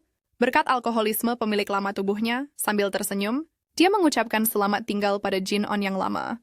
Sekarang waktunya mencoba esensi azurite, yang bukan proses yang mudah. Kebanyakan tubuh akan hancur seperti cangkir pasir di dalam tungku di bawah pengaruhnya, tapi dia tahu dia harus menahannya. Saat berikutnya dia merasakan roh energi dari esensi mengelilinginya, seolah-olah mengujinya. Awalnya dia memutuskan untuk menekan keserakahannya akan kekuasaan, tapi kemudian dia berubah pikiran dan mendorong energi itu, bertekad untuk melampauinya dan menjadi sangat kuat. 7 hari berlalu sementara dia tetap terkurung di kamarnya, bekerja dengan energi itu, adik laki-lakinya yang culun menjadi khawatir tentangnya. Dia dihentikan oleh saudara Yak, yang mengingatkannya bahwa tuan mereka melarang keras siapapun masuk ke kamar. Sebelum saudara culun itu bisa mengatakan apa-apa, sebuah ledakan besar meletus dari kamarnya dan dia berdiri di sana seperti hantu. Matanya menyala dengan petir ungu. Saudara-saudara Yak tercengang melihat pemandangan itu. Tetapi Huayan, yang paling pintar di antara mereka, segera mengenalinya sebagai penyimpangan energi yang terkenal karena bau busuk di udara. Mereka bergegas menghampirinya saat dia ambruk di lantai. Yu bersaudara coba mati-matian buat bangunin dia. Huayan khawatir dan takut, deketin kakaknya yang paling tua, yang ngangkat kepalanya dengan ekspresi tegang yang sama. Jin Yan bangun dan natap. Adiknya ekspresinya bikin dia kelihatan kayak hantu pendendam. Dia mulai jalan ke depan, pas adiknya yang tengah nanya dia mau kemana. Dia jawab dia butuh ngademin diri sebentar dan ngingetin mereka buat nggak ngikutin dia, ninggalin Huayan yang bingung banget sama pernyataannya. Dia lompat dari gedung ke gedung dengan kecepatan penuh, coba ngejauh nggak cuma dari rumahnya tapi juga dari jalannya. Kekuatan yang melonjak di dalam dirinya berkat esensi azurite, yang dia konsumsi bikin dia hampir nggak terkendali. Badan Jinian nggak cukup kuat buat nahan kekuatan esensi itu, yang jadi nggak terkendali buat si Raja Tinju. Jadi dia lari dari daerah berpenghuni buat ngelindungin orang-orang dari dirinya sendiri. Gak lama, dia udah jauh dan berhenti di tempat sepi. Kekuatannya masih nggak terkendali. Ingat tusukan yang dia alamin di kehidupan lalunya, dia mutusin buat ngelepasin energi dari badannya. Dia ngelepasin energi itu dalam ledakan kuat, kelihatan dari jauh pas energinya nyembur dari tanah. Hujan turun di atasnya, sambil berdiri di sana, puas sama energinya, dia ngecek level seni petir putih 10 fasenya. Dia nyengir, sadar kalau dia udah nyampe fase ke-8 gara-gara energi ini. Pas dia balik ke kota, bajunya sobek-sobek gara-gara energi yang dia keluarin. Sadar diliatin orang-orang, dia beli baju baru. Dia nanya ke penjaga toko berapa harganya. Orang itu nolak nerima uang. Dia ngenalin Jin Yan sebagai orang yang udah ngalahin kelompok-kelompok preman, kayak klan Uyong dan sekte dewa kecil, yang bikin preman-preman lain jadi takut. Dia nunjuk ke anak-anaknya, bilang mereka datang ke sini setelah ini. Jadi ini tanda terima kasih dari dia. Anak-anaknya juga nawarin dia payung dan sambil senyum, dia akhirnya nerima rasa terima kasih mereka. Di luar dia lihat muka orang-orang di sekitarnya yang damai, dan sadar kalau si penjaga toko bener.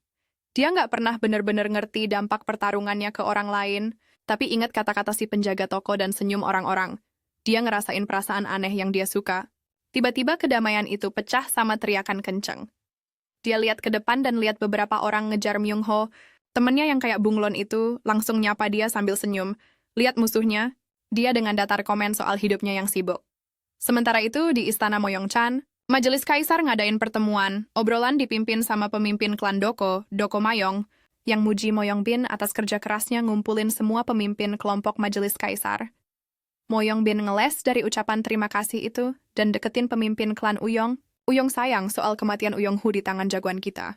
Patriark Uyong cukup malu mendengarnya, terutama ketika Moyongbin menyebutkan bahwa Uyong Hu adalah seorang seniman bela diri pro yang sering mendapat masalah dengan kelompok pedagang Yunha. Sekarang kepala majelis. Kaisar dan pemimpin klan Namgong menertawakannya.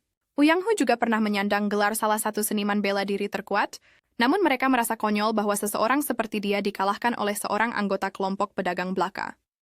Pemimpin klan Uyang mencoba beralasan bahwa Uyong Hu telah diusir dari klan, tetapi dia dengan muram menyatakan niatnya untuk memberi pelajaran kepada Jin Yun agar dia mengakui supremasi klannya. Di sisi lain, jagoan kita dan temannya, yang egois lagi dikejar sama kelompok aliansi penuai. Merah, mereka nuntut dia nyerahin Myung Ho yang ngasih tahu Jin Yang soal raja-raja wannabe di pusat kota ini, Myung Ho. Ngejelasin kalau orang-orang ini nyuri buku-buku yang dia punya buat bisnis lelangnya. Terus dia nanya ke teman-teman lamanya soal kondisi tangannya, sambil nunjukin tangannya yang memar. Myung Ho bercanda kalau dia bisa dengar mereka. Lihat ini, dia noleh ke preman-preman dunia bawah dan minta mereka balikin Myung Ho begitu tangannya sembuh total. Semua orang mulai ngejek kewarasan jagoan kita yang ngomong santai sama mereka kayak gini. Tapi pas Jinian nggak bereaksi sama ejekan mereka sadar dia bukan orang biasa. Dia punya aura yang menekan, tapi mereka tetap marah dan mutusin buat mukulin dia. Salah satu preman ngehentiin yang lain dan maju. Dia nanya ke Jinian apa dia benar-benar tahu identitas mereka. Sedetik, kemudian dia mau ngancem jagoan kita, tapi dia nggak sempat nyelesain kalimatnya sebelum tusukan keras dari Jinian bikin dia nabrak tembok jauh di sana. Semua orang kaget liatnya. Tanpa terpengaruh sama ekspresi mereka, Jinian dengan santai nyuruh mereka pergi, bilang udah waktunya dia makan, kalau nggak dia bisa aja ngebunuh mereka karena lapar. Lebih baik mereka datang lain kali. Dia bahkan nambahin kalau dia atau Myung Ho bakal nyari mereka buat berantem nanti. Akhirnya, geng Crimson Reaper ngerti dan pamit buat sementara waktu. Sekarang Myung Ho berani-beraninya minta dia beliin sesuatu, terutama mie. Dia bahkan nyebutin kalau pas Jin Yong mukulin dia terakhir kali, dia hampir mati karena kelaparan, dan ngomel-ngomel soal pentingnya makanan buat pemulihannya. Akhirnya Jin Yong menyuruhnya diam, mengatakan bahwa dia seharusnya memintanya tanpa menambahkan terlalu banyak. Kemudian mereka pergi ke tempat Jin Pyong untuk makan mie. Yang Ho cukup senang bisa makan sepuasnya, tetapi kemudian dia melihat perubahan dalam kebiasaan makan temannya, karena dia adalah seseorang yang dulu makan sangat sedikit, sekarang makan. Seperti mereka sudah kelaparan berhari-hari, dia menceramahi mereka sedikit tentang perubahan alami dan kemudian memesan 4 mangkuk untuk teman-temannya.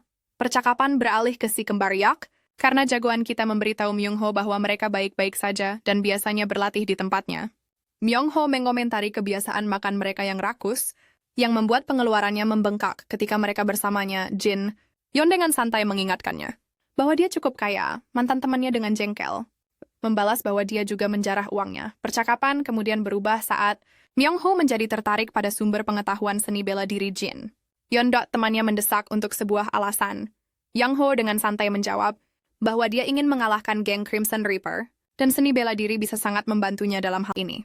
Dia juga nge-share info soal pemimpin gengnya, yang punya ratusan anak buah. Dimanapun mereka berantem, pasti banyak banget meskipun mereka kabur kalau perlu. Dengar itu, Jin Young nawarin buat ngelatih dia secara pribadi, yang langsung disetujuin sama Myung-ho. Dia janji bakal ngikutin setiap instruksi yang dianggap serius sama Myung-ho, soalnya dia nggak dapat julukan rubah beracun tanpa alasan. Sedetik kemudian, dia ngejutin mantan temannya yang serakah itu dengan nyuruh dia sujud ke dia. Myung-ho malu banget, tapi dia tetap sujud dan bangun sambil ngeluhin Jin Yeon. Lebih baik ajarin dia setelah ini. Sedetik kemudian, jagoan kita buka payungnya dan nunjukin gimana cara ngayunin pergelangan tangan buat gerakan pedang. Ini bikin mantan temannya marah, soalnya dia baru aja sujud sambil ngeluh gimana dia bakal buang sampah di gerbang kelompok dagangnya. Tapi sedetik kemudian, dia kena pukul pakai payung yang sama pas Gion ngasih instruksi buat megang payung pakai satu tangan dan ngayuninnya sama kayak yang dia contohin. Dia harus ngelakuin ini pakai payung pinjaman ratusan ribu kali sebelum balik lagi nyari dia. Yeon-ho ragu, nggak yakin apa dia beneran bisa ngulangin aksi ini sebanyak itu. Sambil ngejek dia dengan julukannya, Jin Young nyuruh dia nyerah aja belajar bela diri kalau nggak bisa. Myung-ho masih ragu bahkan setelah diperingatin, jagoan kita mutusin buat ngasih mantan temennya pelajaran. Dia megang kerahnya dan ngingetin kalau ngebunuh orang itu bukan main-main. Latihan. Ngayun payung bakal ngelatih tangannya biar dia bisa ngebunuh puluhan anggota geng Crimson Reaper pakai pedang kayu. Tapi sejauh ini dia cuma lari ketakutan dari mereka. Terus dia dengan datar bilang kalau orang menyedihkan kayak dia mending mati aja. Myung-ho dengan gugup ngejawab kalau dia nggak mau mati. Dengan tenang, Jin Yan nyuruh dia milih mau jadi orang yang pantas dapat julukan rubah beracun atau tetap jadi tikus pengecut. Untuk sesaat, mantan temannya diam. Terus dia akhirnya minta pinjem payung dan pergi setelah bayarin dia dan ngantar temannya Jin Yeon mikirin apa yang dia bilang dan bertanya-tanya apa Myung-ho bakal tetap latihan atau enggak. Pikirannya terus beralih ke geng aliansi Penuai Merah dan dia mutusin buat nepatin janjinya buat nyari mereka. Sementara itu, di markas Fashion House, si pemimpin lagi marah-marah mukulin beberapa anak buahnya, sementara yang lain gemeteran lihat apa yang terjadi. Dia nuntut buat tahu alasan mereka ngebiarin Myung-ho pergi. Setelah tahu semuanya, si pemimpin geng mikir, tapi dia nggak bisa terima. Kenyataan kalau anak kelompok dagang ngelawan anak buah preman dunia. Bawahnya, salah satu anak buahnya ngejelasin kalau Jin Yan bukan cuma orang yang ngaku-ngaku jago bela diri. Bahkan ada yang bilang dia orang terkuat di wilayah Yanghua. Tapi lihat ekspresi bosnya, dia nggak ngelanjutin kalimatnya. Pemimpinnya terus nyuruh yang lain balik ke kelompok yang ditugasin buat nyari mereka berdua. Dia dengan datar bilang kalau dia mau Myung-ho dan Jin Yeon mati. Sementara itu, jagoan kita juga lagi cari tahu soal aliansi Penuai Merah dan pemimpinnya. Salah satu dari Yuk bersaudara ngasih tahu dia kalau geng itu terkenal suka nyabik-nyabik lawannya. Sampai sekarang, mereka udah bunuh banyak pemimpin penting dari berbagai sekte, kayak sekte Napio, sekte Tanduk, dan sebagainya. Setelah ngelakuin ini, dia nyerap faksi-faksi kecil ini di wilayah Yuhuan, bikin kelompoknya jadi lebih besar. Akibatnya, perusahaan dan bisnis di area Yuhuan nggak punya pilihan selain bayar upeti ke aliansi Penuai Merah, nggak peduli jenis bisnis apa yang mereka jalanin. Mereka ngejar Myung-ho karena upeti yang sama. Jin Young terus ngejelasin kalau geng itu udah ngambil alih rumah lelang mantan temennya. Yakuza itu setuju. Nyatet kalau hal kayak gini kemungkinan besar dilakuin sama geng itu. Setelah tahu semua ini, jagoan kita sadar dia nggak punya pilihan selain nemuin geng itu. Kalau nggak, kelompok dagangnya bakal keseret masalah begitu mereka tahu identitasnya. Sementara di distrik perbelanjaan Yukwan, di dalam rumah gairah, sang nyonya sedang memberikan instruksi kepada bawahannya. Ketika mereka tiba-tiba mendengar jeritan keras, mereka segera bergegas ke gadis itu. Salah satu pengawal memberitahunya bahwa gadis itu bersama pemimpin aliansi Penuai Merah, tetapi kemudian mereka khawatir tentang gadis lain yang masih di dalam bersama pemimpin. Melihat kondisi gadis itu, sang nyonya menyuruh bawahannya untuk mengantarnya ke kamarnya dan membiarkannya beristirahat sementara dia memeriksa tamu baru. Sementara itu, para bawahan diinstruksikan untuk tidak mengganggu pemimpin Crimson Reaper. Jong-ho kemudian mendekati tamu barunya, yang tidak lain adalah jagoan kita. Dia mencoba menyanjungnya, tetapi dia langsung bertanya tentang pemimpin Crimson Reaper Jong-ho, bertanya apakah dia punya janji temu. Dia bahkan bertanya apakah dia akan menemukan pemimpin di lantai atas. Jong-ho ragu-ragu. bertanya-tanya tentang identitasnya, tetapi tetap mengakui bahwa pemimpin ada di lantai atas. Saat dia menuju ke atas, dia memperingatkannya untuk mengevakuasi yang lain saat dia akan bertemu dengan pemimpin. Lihat cewek yang satunya masih di dalam, dia coba ngingetin soal kekuatan pemimpin yang luar biasa. Tapi, cowok kita nggak terpengaruh. Pas dia jalan ke depan kelompok pemimpin, para penjaga ngingetin kalau ini area terlarang, tapi dia tetap jalan. Pas seorang penjaga coba ngehentiin dia langsung ngelempar penjaga itu ke belakang, seolah-olah dia bukan apa-apa. Penjaga lain dari aliansi penuai merah siap-siap berantem. Nanya apa cowok kita yang cuek ini tahu siapa mereka, dia dengan tenang nanya lagi di mana pemimpin mereka. Kayaknya semua orang di sekitar itu bagian dari aliansi penuai merah. Pas sejumlah besar orang lari ke arahnya dengan niat jelas buat ngebunuh, Jinian, di sisi lain, dengan tenang bilang ke mereka kalau dia juga niat ngebunuh mereka. Salah satu dari mereka nyerang dia pakai pedang, tapi dia megang kepala orang itu dan ngelempar dia pergi. Preman lain lari ke arahnya, tapi dia ngehindarin serangan dan ngebunuh dia pakai senjatanya sendiri. Terus dia ngerobek pintu salah satu kamar, tapi bukan yang benar. Dia mikir apa dia perlu ngerusak pintu setiap kamar buat nemuin pemimpinnya. Tanpa ragu, dia nerobos setiap pintu di lantai ini, tapi pemimpinnya nggak ada di mana-mana. Dia nyimpulin kalau dia perlu nyari di lantai berikutnya setelah beberapa saat. Di lantai 5, pemimpinnya lagi duduk di kamarnya, pas pintunya tiba-tiba kebuka dengan keras, bawahannya langsung ngasih tahu kalau orang yang ngelakuin itu nggak lain adalah anak kelompok pedagang yang lagi mereka cari. Kayaknya pemimpinnya juga sadar sama kekacauan di luar dan dengan santai nanya apa cowok kita di sana buat bayar utang mantan temannya Jin Young. Tapi dengan santai dia komen kalau pemimpinnya ada di lantai yang terlalu tinggi. Pemimpin itu nanya apa dia takut naik lebih tinggi sambil ngelawan pesta penyambutan dari anak buahnya. Cowok kita maju dengan tenang, bilang kalau itu emang keahlian yang ngelakuin aksi-aksi kayak gini. Pas dia berhadapan langsung sama pemimpinnya, preman itu kelihatan kayak raksasa dibandingin dia. Si raksasa ini sadar sama perbedaan tinggi badan dan nyengir, bilang kalau keahliannya itu ngeremehin orang lain. Lihat ekspresi sombongnya, Jin Yan tahu kalau dia itu tipe preman dunia bawah biasa, cukup jahat sampai dia nggak ngerasa bersalah buat ngehajar dia. Inilah kenapa dia suka preman-preman kayak gini.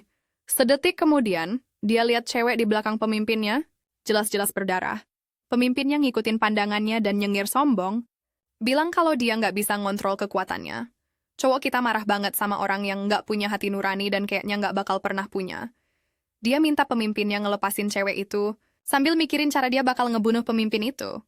Sadar sama api di matanya, si pemimpin bilang kalau siapapun yang datang buat ngabisin dia punya tatapan setajam itu, tapi pada akhirnya dia robek-robek mereka pakai tangannya sendiri. Sementara itu, orang-orang di luar berhamburan buat nyelamatin diri dari bahaya yang bakal datang. Salah satu anggota teriak kalau ada orang gila yang coba ngerusak Passion House. Kayaknya orang gila ini bukan jagoan kita. Tapi teman masa kecilnya, yang lagi ngayunin payungnya dan ngusir semua orang, dia akhirnya udah ngayunin payungnya 2.874 kali. Tapi, dia frustrasi sadar kalau dia masih belum nyelesain tugas 100 ayunan dan dia mulai ngitung lagi dari awal. Tiba-tiba, dia dengar ledakan besar di belakangnya.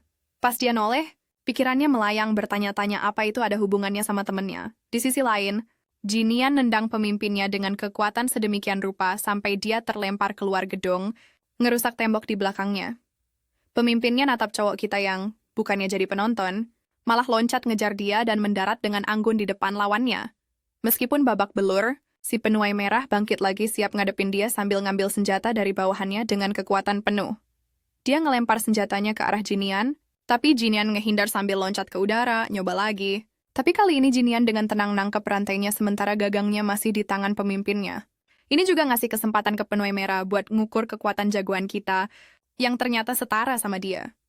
Jadi dia lepasin senjatanya dan lari ke arahnya buat nyelesain, dia pakai kekuatan pantulannya. Dia yakin Jinian gak bakal bisa nahan serangan ini. Lihat gayanya, cowok kita yang cerdik ini langsung ngenalin itu sebagai teknik palu dan tinju media. Dia juga ngamatin kalau orang ini pasti diajarin sama ahli bela diri tradisional, dilihat dari gaya bertarungnya yang bersih, tapi pemimpinnya ngeremehin dia. Jinian itu raja tinju dan dia dengan gampang nahan serangan lawannya. Sedetik kemudian dia nonjok perut orang itu keras banget, bikin dia teriak. Lihat perutnya yang luka, si pemimpin langsung ngenalin gaya tinju Jinian yang terlatih dan siap-siap buat ngasih dia pertarungan yang benar. Otot-ototnya bergetar dengan energi mentah pas dia lari maju, siap-siap buat nyabik-nyabik Jinian. Tenang kayak biasa, Jinian megang lehernya dan ngebanting dia ke tanah tanpa usaha sama sekali. Si pemimpin gak ngerti kenapa dia kalah lawan orang ini, padahal dia udah berantem sekuat tenaga. Sekarang cowok kita megang mukanya dan ngebalikin ejekan si pemimpin tadi, bilang kalau sekarang dialah yang ngeliat ke atas ke Jin Yong. Terus dia mulai tahap kedua dari seni petir putihnya sambil masih megang muka si pemimpin, yang sekarang lagi teriak kesakitan. Setiap detiknya dia naikin tahapnya ke level berikutnya sampai dia pakai fase kelima. Anak buah aliansi penuai merah, ngeliatin bos mereka kesakitan dan dengar teriakannya, mikir apa mereka harus bantu dia, meskipun muka mereka jelas nunjukin rasa takut yang nahan mereka. Salah satu dari mereka ngenalin teknik seni 10 tahap petir putih. Pas Jinyan selesai, semua orang kaget lihat cuman ada abu di tempat bos mereka tadinya berdiri, bangun. Dia natap dingin kelompok penuai merah dan nanya siapa yang ngasih mereka hak buat ngumpulin pajak dan upeti dari hasil kerja keras orang-orang lemah. Terus, dia nantangin mereka. Kalau mereka mau pamerin kekuatan, mereka harus datengin dia dulu. Dia ngingetin kalau mereka bakal ngalamin nasib yang sama kayak bos mereka. Sementara itu, aliansi penuai merah jadi semangat mikir kalau karena dia cuma sendirian, mereka mungkin bisa ngebunuh dia juga.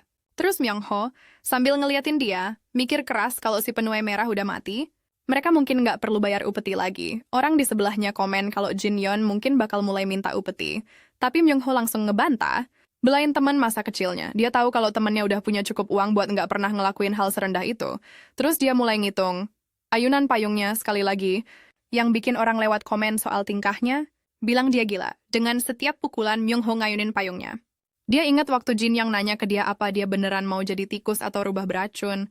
Kayak yang dia klaim, dia tahu kalau setiap orang punya percikan di hati mereka buat ngelakuin sesuatu dan itu tanggung jawabnya sendiri buat ngerawat percikan itu.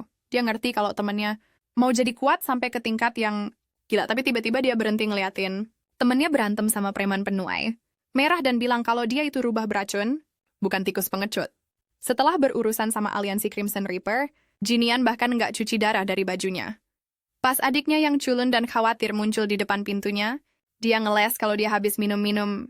Adiknya yang tengah datang buat minta nasihat soal sesuatu, tapi yang khawatir ini pengen jawaban soal darah itu. Cowok kita nenangin dia sambil ngejelasin kalau itu bukan darahnya, yang mana adiknya udah nebak. Terus Huayan akhirnya langsung ke intinya kalau dia datang ke sini karena mau ngirim sesuatu ke kelompok-kelompok dagang sebagai tanda terima kasih udah ngasih ramuan berharga. Nah, pertama dia mau ngirim sesuatu ke kelompok dagang Taiho, tapi pengen tahu berapa harga obat yang mereka kirim. Dengar itu, Jinian inget kalau kelompok itu yang ngirim esensi azurite dan ngejawab kalau nilainya tinggi banget sampai orang kayak dia aja nggak bisa ngukur harganya. Adiknya bingung, nggak ngerti apa yang bisa dikasih buat sesuatu yang begitu berharga. Jinian mikir kalau ngirim barang atau uang itu bukan ide bagus. Yang ngejutin adiknya, dia malah ngusulin buat ngebentuk aliansi pedagang. Dia ngejelasin lebih lanjut kalau selain nama-nama besar kayak Taiho, ada juga kelompok-kelompok kecil kayak West Escort Establishment yang nggak punya bentuk perlindungan resmi. Aliansi kayak gini bakal jadi cara yang bagus buat ngebales budi mereka dengan nawarin perlindungan. Wayon ragu, ngerasa ini kayaknya lebih besar dari yang bisa mereka tangani. Jinyon nyaranin dia buat mulai dari yang kecil, cukup masukin Taiho Merchant Group dan Westwind Escort Establishment, buat sekarang sebagai cara ngebales budi. Adiknya yang pinter, udah sibuk ngerencanain pengen tahu aturan dan biaya keanggotaan. Jinian bilang jangan kenain biaya apa-apa dulu dan bikin aturannya simple aja. Adiknya pengen tahu tujuan aliansi itu. Dengar itu. Dia ingat kata-kata perwakilan perusahaan pengawal yang minta perlindungannya setelah dia ngusir 2 organisasi gangster dari kota itu. Jadi dia bilang tujuan mereka adalah buat ngelindungin nyawa para pedagang. Selain itu, dia pengen bikin jalur komunikasi yang benar biar mereka bisa hubungin dia pas lagi darurat. Adiknya nunjukin kalau bisa aja muncul kondisi yang bahkan kelompok besar kayak Tao Merchant Group nggak bisa atasi. Misalnya, kalau ada orang dari dunia bawah Jongho yang gangguin mereka, tindakan apa yang bakal dia ambil? Dia dengan tegas bilang kalau dia sendiri yang bakal ngatasin masalah kayak gitu, yang bikin adiknya ragu. Tapi dia ngejelasin karena para pedagang ngasih dia obat yang bikin dia lebih kuat, dia bisa ngelakuin segini buat mereka sebagai balasannya. Terus muncul masalah nama aliansi. Huayan nyaranin namanya aliansi pedagang besar, tapi dia nolak, nggak mau kedengeran kayak aliansi penuai merah, dan ngoreksinya jadi asosiasi pedagang besar. Saat itu Huayan juga ngingetin dia kalau sejak adiknya yang berandal itu balik, beban kerjanya jadi nambah. Dia minta maaf. Huang ngeles sambil senyum, bilang kalau pedagang itu emang lebih baik sibuk. Saat itu salah satu bawahan mereka datang. teriak-teriak kalau ada masalah baru. Pas ditanya, dia dengan panik ngungkapin kalau Tuan Uyang dan murid-muridnya datang langsung. Sementara itu, kelompok itu lagi duduk di aula utama kelompok dagang, Tuan U, yang masih marah soal penghinaan yang dia terima pas pertemuan asosiasi penguasa. Jadi dia nekenin ke murid-muridnya kalau masing-masing dari mereka harus giliran ngelawan Jin Yun, karena dia pengen ngasih dia kematian yang menyakitkan. Lagian, nama keluarga mereka nggak bisa dipulihin cuma dengan satu kemenangan. Semuanya langsung nurut. Terus Shin Sobaek nanya, apa dua temennya bakal pakai senjata? Soalnya dia mau berantem tangan kosong. Uyang Myung setuju pakai tinju juga. Tapi Won nggak sepercaya diri itu dan niatnya pakai pedang. Kakaknya ngejek dia karena ini, tapi Won beralasan kalau Jin Yon itu orang yang udah ngalahin orang kayak Uyang Hu, yang punya banyak pengalaman di Jianghu. Aku, di sisi lain ngejek itu, percaya Uyang Hu nggak cukup kuat. Akhirnya, dia dengan sombong nyuruh para pelayan buat manggil Jin Yan datang sendiri. Malah, Yak bersaudara yang datang dan ngasih tahu mereka buat datang ke pavilion atas undangan tuan mereka. Gak lama, para tamu berdiri di depan jagoan kita, yang udah nungguin mereka. Dia nyambut mereka, dan ketiga ahli bela diri itu ngenalin diri. Tapi, dia kaget sama kehadiran Tuan Uyang, yang minta maaf karena datang tanpa pemberitahuan, tapi ngaku nggak tahan pengen nyaksiin kekuatannya. Jin Yong ngerti mereka di sini buat duel dan nanya soal format spesifiknya. Tuan Uyong nyaranin dia ngelawan semua muridnya, karena mereka pengen belajar dari dia, sambil nyebutin aturannya, siapapun yang pingsan, nggak bisa gerak, atau jatuh dari ring bakal dinyatakan kalah. Jin Yong nerima aturan simpel itu dan minta pertandingannya dimulai. Yang pertama Mayong. Ketiga, Uyang lumayan sombong soal kemenangan anaknya. Sementara itu, Myong ngerasa kayaknya dia nggak cuma ngadepin anak pedagang, tapi lebih kayak pejuang Jongho berpengalaman, yang bikin dia sadar kalau kemenangan Jin Yan atas Uyang Ho itu pasti beneran. Jin Yan nanya soal senjatanya, tapi sebelum Myung sempat nyelesain jawaban sombongnya, dia kena tonjokan keras dari Jin Yang yang bikin dia mental ke tembok jauh. Cangkir di tangan Tuan. Uyang ancur saking kagetnya. Jin Yong dengan tenang ngingetin dia, kalau dia bisa ngeluarin pedang kalau dikasih kesempatan, terus nantangin lawan berikutnya buat maju. Terus Won mutusin buat maju berikutnya dan minta Shin jagain adiknya, yang disetujuin Shin. Begitu dia berdiri di depan jagoan kita, Won siap ngeluarin semua kekuatan dan tekniknya, dan Jin Yong pengen dia ngelakuin itu biar pertandingannya seru. Dengan itu, pertandingan dimulai tanpa buang-buang waktu. Won ngeluarin pedangnya dengan gerakan cepat. Dia lari ke arah jagoan kita, coba nyerang dia, tapi Jin Yong dengan gampang ngehindar. Di saat yang sama, dia sadar kalau Won emang ahli pedang yang hebat. Tapi, Jin Yong lebih tajam pas dia mulai gerak, setelah ngamatin pola ilmu pedang Won dengan teliti sambil ngehindar. Makanya sekarang dia bisa ngehindarin setiap serangan cuma pakai tangan kosong. Sekarang, giliran Jin Yong buat nyerang. Dia mulai dengan fase kelima dari seni petirnya dan nurunin level energinya ke fase ketiga. Won bersiap-siap nyoba nahan serangan dengan ayunan pedang. Sedetik kemudian, Jin Yong ngeluarin serangan raungan petir lurus ke arahnya, ngejatuhin lawannya dengan satu serangan. Shin nggak percaya. Myung nyaranin mereka buat berhentiin duelnya, karena kalau mereka bertiga kalah, itu bakal lebih memalukan lagi. Tapi, Shin nggak mau mundur dari kesempatan buat ngelawan orang yang cuma pakai tangan kosong. Karena dia sendiri udah latihan teknik pukulan telapak tangan, dia minta tanding sama jagoan kita. Lihat tinjunya, Jin Yon jadi benar-benar semangat buat ngelawan orang yang punya skill beneran. Dengan itu, kedua master tinju itu beradu. Pertarungan lanjut beberapa saat, Shin nyerang dan Jin Yon ngehindar. Tapi Shin jadi kesel karena Jin Yon dari tadi cuma bertahan. Dengan tekad, dia mutusin buat ngeluarin serangan pamungkasnya dan lihat gimana Jin Yon bakal nahan. Dia ngeluarin serangan telapak tangan penghancur roda angin puyuhnya, nyiptain tornado kecil yang mengarah ke Jin. Yong menyeringai melihat gerakan yang mengesankan itu. Namun, dia berkomentar bahwa itu terlalu besar. Dengan tenang dia meraih kaki Shin dengan kuat, membuatnya berteriak kesakitan, dan kemudian melemparkannya dengan keras ke tanah, berkomentar bahwa dia mendapatkan duel yang bagus. Myung merajuk karena mereka tidak mendapatkan apa-apa dari kekalahan ini. Melihat wajah Tuan Uyang yang tidak senang, Jin Yan tidak mengerti alasan dibaliknya. Sementara itu, Tuan Uyang gemetar karena marah karena dia menyadari bahwa Jin Yan benar-benar tidak terkalahkan dan membawa orang lain akan sia-sia.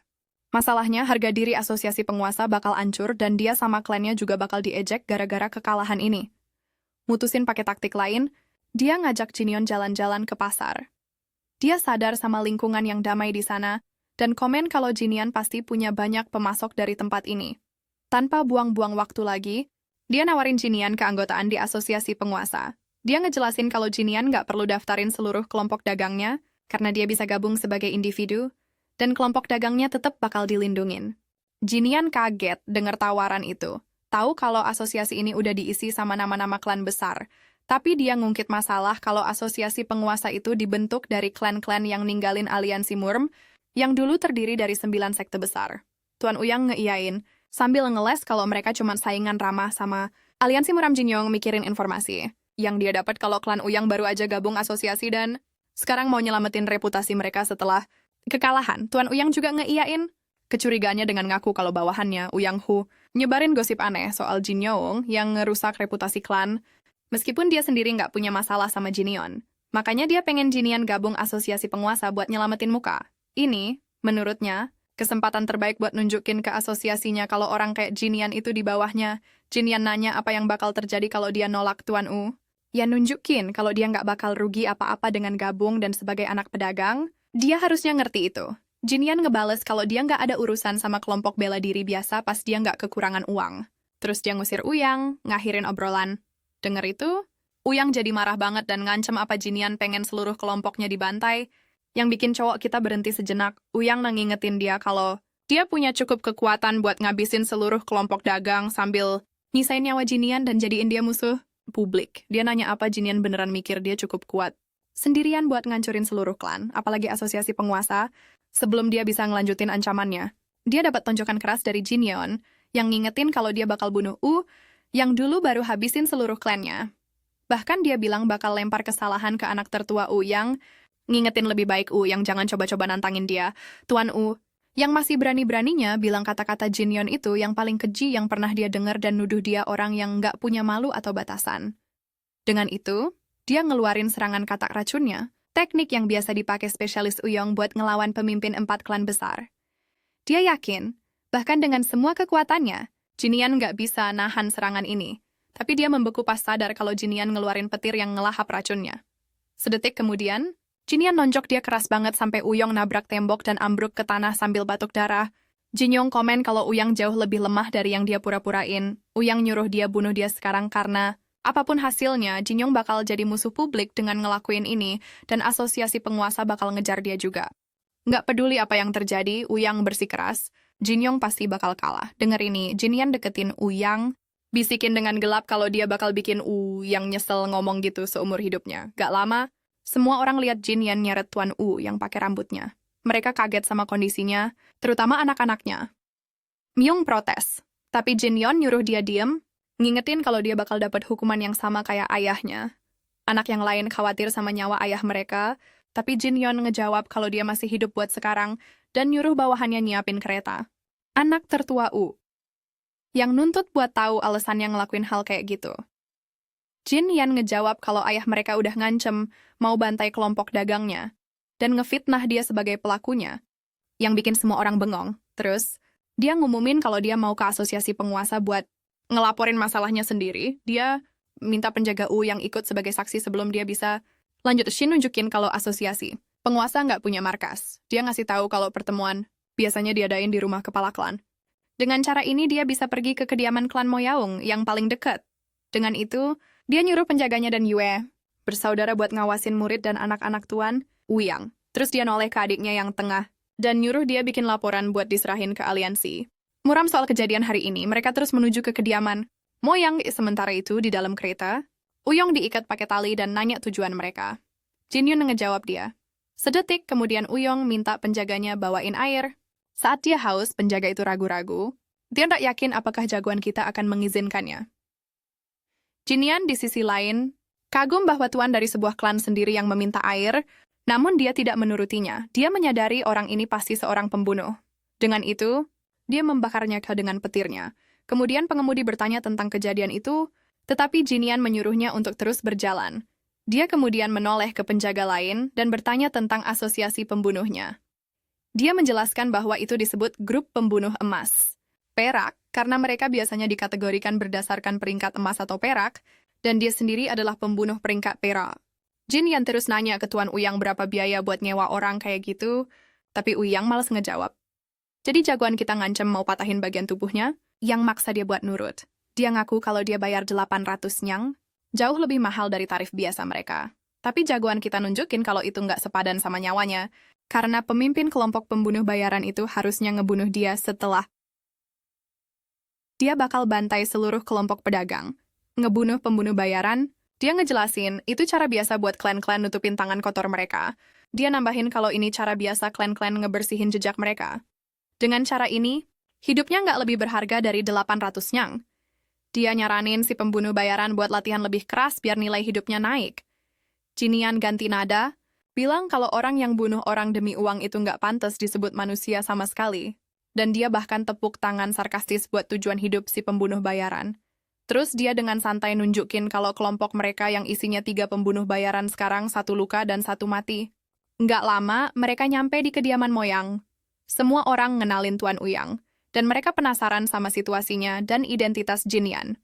Akhirnya, Moyang Bin, pemimpin klan Moyang, datang dan nanya soal kondisi Uyang.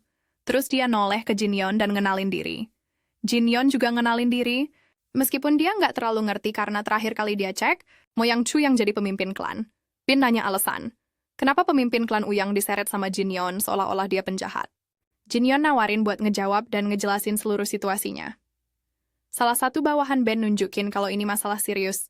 Apalagi karena aliansi muram bakal cepet tahu, tapi Ben nghentiin dia dan nanya tujuan Jinyon bawa masalah ini langsung ke dia. Dia bilang dia ragu. Jinian ngerti sepenuhnya bahaya dari asosiasi penguasa. Jadi dia ngira Jinian datang buat ngungkapin kebenaran lebih awal, terus cowok kita nanya soal strateginya buat ngatasin masalah ini karena pada akhirnya bisa aja jatuh ke dia. Ben mikir jawaban sebenarnya adalah nyingkirin bahayanya. Tapi orang kayak pembunuhan Uyong Sang bisa dengan gampang jadiin seluruh klan Uyong musuhnya, sambil bikin dia diawasin sama aliansi Muriam. Saat itu Uyong mulai teriak-teriak ke Ben, bilang kalau dialah yang nyebabin semua kekacauan ini, kalau ejekannya yang bikin dia ngelakuin ini. Terus dia mohon-mohon bantuan, janji bakal ngelakuin apa aja sebagai balasannya.